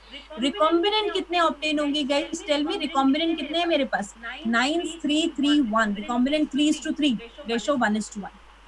ठीक है जीशान, राइट, 9:3:3:1, रिकॉम्बिनेंट कितने हो गए 1:1 मेरे पास आंसर। ठीक है, समझ आया कोई क्वेश्चन? राइट, क्वांटिटेटिव का मतलब Sanya which you will evaluate on the quantity basis, जो आप क्वांटिटी बेसिस पे इवैल्यूएट कर सकते हो, which you can count over the numbers, right, which you can see on the quantitative metric scale पे आप उसे देख सकते हो, उससे आप क्वांटिटेटिव कहते हैं। ठीक है, राइट, तो वो आप डिफाइन करते हो एज अ क्वांटिटेटिव इनहेरिटेंस। अब समझ आ गया? Everyone done with the doubts? ठीक है, राइट। अच्छा, जो क्वेश्चन मुझसे पूछा था जोया ने शायद, राइट, ऊपर रजुल ने क्वेश्चन पूछा। रजुल, एक बार उसके फोटो खींच के यहाँ पर अटैच कर दो, राइट, वो ज्यादा बेटर रहता है, रादर मैं पैकेज खोलूं। Till the time, right, how it differ from qualitative. Qualitative का मतलब होता है कि वॉयलेट और व्हाइट से वॉयलेट कलर आना, दैट इज क्वालिटेटिव। लेकिन रेड और व्हाइट से पिंक कलर आना, दैट इज क्वांटिटेटिव। अब क्लियर हो गया सानी? क्वालिटेटिव का मतलब आपने पेरेंट की क्वालिटी को मेंटेन कर रखा है, दैट्स इट, ठीक है। Yes, basically okay. प्रोपोजिटिव्स का मतलब होता है प्रोजनी। प्रोपोजिटिव्स means progeny. बहुत बार क्वेश्चन मिलेगा, प्रोजनी के लिए रेफर किया जाता है, राइट। ओके फाइन रजुल, मैं देखती हूँ एक बार question. Till the time, let's talk about the Hardy Weinberg equilibrium. Guys tell me, Hardy Weinberg किया है उसमें ज़ूलॉजी में अभी तक? ओके फाइन रजुल, टेलीग्राम पे भेज दिया आपने, एक सेकंड।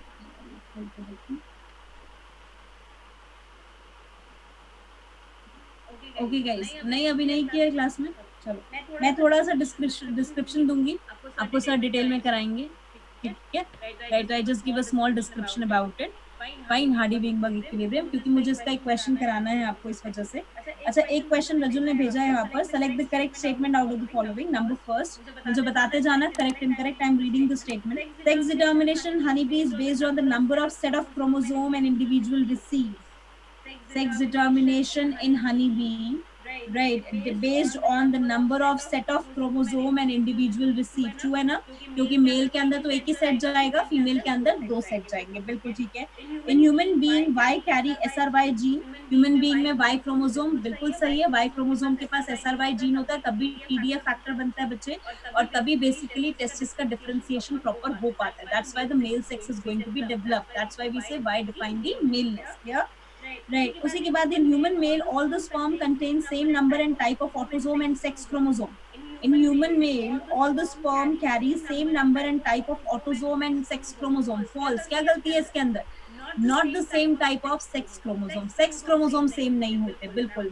ऑटोसोम भले ही सेम होंगे, लेकिन सेक्स क्रोमोसोम आपको सेम नहीं मिलेंगे, बिल्कुल ठीक है, right, very good. Okay guys, तो let's start with the next one, Hardy Weinberg equilibrium population genetics. जैसे कि इंट्रोडक्शन इसका आज करेंगे, राइट, छोटा सा ही पार्ट है बेसिकली। हमने कहा बच्चे, अगर मुझे किसी एक ट्रेट का इनहेरिटेंस पढ़ना था तो मैंने उसे फैमिली लाइन के अकॉर्डिंगली पढ़ लिया, ठीक है। We studied according to the family line with respect to the, right, pedigree analysis. लेकिन अगर मुझे उसे पूरी पॉपुलेशन में पढ़ना है तो how come I dealing with it, मैं उसे पॉपुलेशन में कैसे पढ़ूंगी? पॉपुलेशन में हम उसे स्टडी करते हैं with respect to an equilibrium which is called Hardy Weinberg equilibrium, जो आप इवोल्यूशन में थोड़ा अच्छे से पढ़ोगे। सर आपको क्वेश्चंस भी कराएंगे उसके, राइट, जेनेटिक्स के बेस पे क्वेश्चन मैं कराऊंगी उसके, राइट। तो एक्चुअली ये पार्ट पढ़ाया ज़ूलॉजी में जाता है, लेकिन जो मुझे क्वेश्चन कराने होते हैं वो क्वेश्चन के लिए मैं सिर्फ एक डेरिवेशन कराती हूँ, बाकी डिटेलिंग में नहीं पढ़ाती इसके अंदर, राइट। फिर जू वालों को थोड़ा लग जाता है कि बॉटनी में पढ़ा दिया गया है, इसीलिए, राइट। तो अब हार्डी-विंगबर्ग इक्विलिब्रियम क्या कहता है बच्चे, राइट? हार्डी-विंगबर्ग इक्विलिब्रियम से कि एक पॉपुलेशन के अंदर, late us suppose I talk about a one gene, उस जीन के दो अलील्स हैं, एक डोमिनेंट अलील है, एक रिसेसिव अलील है। मैंने कहा उस पॉपुलेशन में दो अलील्स है, एक डोमिनेंट अलील है, एक रिसेसिव अलील है। पॉपुलेशन में इक्विलिब्रियम सेट करने के लिए जितनी अलीलिक फ्रीक्वेंसी डोमिनेंट की है और अलीलिक फ्रीक्वेंसी रिसेसिव की है, वो दोनों का सम अप 1 होना चाहिए, ठीक है। What this equilibrium state that allelic frequency of a gene in population sum up to be 1, ठीक है। उसी के बेसिस पे the sum up of the genotypic frequency also come appear as 1, ये हम लेके कंसीडर करते हैं। अगर ये पॉसिबल है तो इक्विलिब्रियम सेट है। इसका मतलब क्या होगा बेटा, अगर p+2, p is the allelic frequency of dominant allele, Q is the allelic frequency of recessive allele, दोनों को स्मॉल में लिखा जाता है, कैप्स में नहीं, ठीक है। P is the allelic frequency of dominant allele, Q is the allelic frequency of recessive allele, दोनों का सम अप 1 के इक्वल होना चाहिए। अब मुझे ये समझाओ, अगर ये दोनों का सम अप 1 के इक्वल है तो क्या उस पॉपुलेशन में कोई म्यूटेशन हो रही होगी या उस पॉपुलेशन में स्टेबल सब कुछ मेंटेन होगा? राइट कोई म्यूटेशन पॉसिबल होगी ऐसी पॉपुलेशन के अंदर जहां पर आपने p प्लस क्यू की वैल्यू 1 के इक्वल कर दी है? नो राइट क्योंकि अगर म्यूटेशन कराओगे तो कोई नया अलील भी तो आ सकता है ना, राइट और अगर ध्यान हो तो आपको याद हो तो बेटा multiple allelism arises due to mutation, multiple allelism mutation की वजह से आता है ना, राइट तो अब अगर मैंने कहा मल्टीपल अलीलिज्म म्यूटेशन की वजह से आ रहा है तो अगर कोई म्यूटेशन होगी तो मल्टीपल अलील्स भी तो आ सकते हैं जो इस इक्विलिब्रियम को डिस्टर्ब कर देंगे। Means for setting this Hardy Weinberg equilibrium, इस हार्डी-विंगबर्ग इक्विलिब्रियम को सेटअप करने के लिए right we have to make these conditions possible that there must be the random mating in population. मैं भी एक्सप्लेन करती हूँ कैसे। There must be large population size. There will not be any gene migration from that population or within that population. There is no genetic drift and there is no mutation. Then only these conditions are going to be possible. This equilibrium will be set in the population. Everyone understood यहाँ तक? Right अब उसी basis पे उसी को पढ़ने के लिए राइट हमने एक सिंपल सा डेरिवेशन बनाया, एक छोटा सा डेरिवेशन है, फटाफट से देखते हैं। Right derivation state what derivation state करता है, मान लो मेरे पास एक ए जीन है राइट और इस ए जीन के दो बेसिकली अलील्स है, one is capital a another is small. ठीक है बच्चा, नाउ टेल मी कितने जीनोटाइप पॉसिबल होंगे इसके? How many different genotypes will be possible if the two alleles of a gene are there? Population में कितने जीनोटाइप्स पॉसिबल होंगे? 3। वेरी गुड, 3 जीनोटाइप पॉसिबल होंगे, capital A capital A capital A small a and small a small a, ये 3 genotype possible होंगे। मैंने क्या किया यहाँ पर राइट मैंने कहा कि जो मेल पेरेंट है वो मेल गैमीट प्रोड्यूस करेगा, female parent female gamete produce करेगा। मेल गैमीट हो सकता है बेटा कैपिटल ए वाला, हो सकता है स्मॉल ए वाला, पॉसिबिलिटी यही है ना। सेम फीमेल गैमीट भी पॉसिबल है कि कैपिटल ए वाला हो या फिर स्मॉल ए वाला। अब मैं एक कंसेप्ट लेके चलती हूँ, there is random mating. Random mating का मतलब यू डोंट डिफाइन फर्स्ट कि मेटिंग किस पर्टिकुलर पेरेंट के बीच में होगी, right. It can be any of them randomly in the population, right. अगर रैंडम होगा तो क्या ये पॉसिबिलिटी है कि जो मेल गैमीट कैपिटल ए को कैरी कर रहा है वो स्मॉल ए के साथ भी फ्यूज कर सकता है, वो कैपिटल ए के साथ भी फ्यूज कर सकता है? Is it fine? सिमिलरली जो आपका गैमीट स्मॉल ए अलील को कैरी कर रहा है वो स्मॉल ए के साथ भी फ्यूज कर सकता है, कैपिटल ए के साथ भी फ्यूज कर सकता है। Is it true? ये पॉइंट समझ आया सबको? रैंडम मेटिंग का कंसेप्ट कि अगर हम ये कंसिडर करते हैं once again, if we consider that capital A male gamete is there and showing the random mating means it can fuse with any of the female gamete. Similarly small a can fuse with the any of the female gamete. Is it understood guys? Fine. उसके basis पे जो हमारे पास zygote बनेगा, zygote क्या बनेगा? देखो, एक zygote capital A small a, एक zygote capital A capital A, फिर zygote small a, zygote capital A small, right. अब मुझे ये समझाओ, इसकी अलीलिक फ्रीक्वेंसी स्मॉल पी है, इसकी अलीलिक फ्रीक्वेंसी स्मॉल क्यू है। जैसे हमने याद है एक मेंडल के टाइम पे मैंने आपको पढ़ाया था, right, a type of a cross branch fork method, क्या वही लग रहा है? सेम उसी तरीके से, राइट। तो अब मेरे पास जाइगोट में क्या आ गया? P Q, P square, Q square, P Q वापस आ गया। अब मुझे बताओ कैपिटल ए आने की फ्रीक्वेंसी कितनी है? अगर मेल हेट्रोजाइगस है तो कैपिटल ए आने की फ्रीक्वेंसी पॉपुलेशन में कितनी है? 1/2। स्मॉल ए आने की फ्रीक्वेंसी कितनी है? 1/2। मल्टीप्लाई कर दो, कितना आ गया इसको? 1/4, 1/4, 1/4। तो क्या एक पॉपुलेशन में यही 4 पॉसिबल डिफरेंट कॉम्बिनेशंस हैं? Yes guys, right. और क्या ये चारों के चारों को अगर मैं देखूं तो I can say that all these 4 possible combination sum up to be 1। क्या ये चारों कॉम्बिनेशन का सम अप 1 आ रहा है? राइट। अब मैं इसकी फ्रीक्वेंसी लिख दूं, ए की फ्रीक्वेंसी कितनी आ रही है? P square. Capital A small a की फ्रीक्वेंसी कितनी है? 2pq। स्मॉल ए की फ्रीक्वेंसी कितनी है? Q square equals to 1। Can I make a formula p plus q whole square equals to 1? And can I get the final outcome as p plus q equals to 1? यही तो हमें proof करना था। हो गया proof that p plus q equals to 1?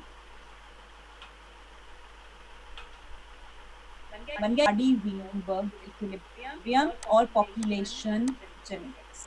अब मुझे ये समझाओ, अगर जीन माइग्रेशन हो गया, late us suppose gene migration हो गया और स्मॉले वाला इंडिविजुअल माइग्रेट हो गया, या जेनेटिक ड्रिफ्ट सबको पता है ना, जेनेटिक ड्रिफ्ट स्मॉल पॉपुलेशन में लगती है, and basically genetic drift is the elimination, sudden elimination of the progeny, right. तो अगर इसका एलिमिनेशन हो गया तो क्या ये फ्रीक्वेंसी डिस्टर्ब हो जाएगी, या ये फ्रीक्वेंसी अभी भी 1 के इक्वल रहेगी? Is the frequency disturbed or the frequency equals to 1? Right, disturbed na? Or agar frequency, very good. And if the frequency disturbed, then it is going to show that Hardy-Weinberg equilibrium follow नहीं होगा। अब समझ आ गया point सबको? तो Hardy-Weinberg equilibrium कब follow होगा?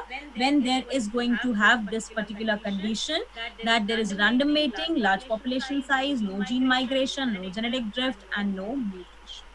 राइट, इसी के बेसिस पे आप क्वेश्चन प्रैक्टिस कराऊंगी हार्डी-विंगबर्ग की नेक्स्ट टाइम, और फिर स्टार्ट कर देंगे autosomal recessive disorders, human disorders, last topic for the whole chapter, right, and will complete the chapter in your Monday's class.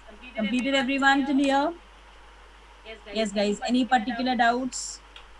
Degree के क्वेश्चन हो जाएंगे और आपका वर्क यहाँ से शुरू हो जाए, सारे पैकेज के क्वेश्चन सॉल्व होने शुरू हो जाए, section A and section B, all the sections, all the levels जितने भी पॉसिबल है दे रखें, ठीक है, राइट, ताकि उनका डिस्कशन कर सके क्लास में।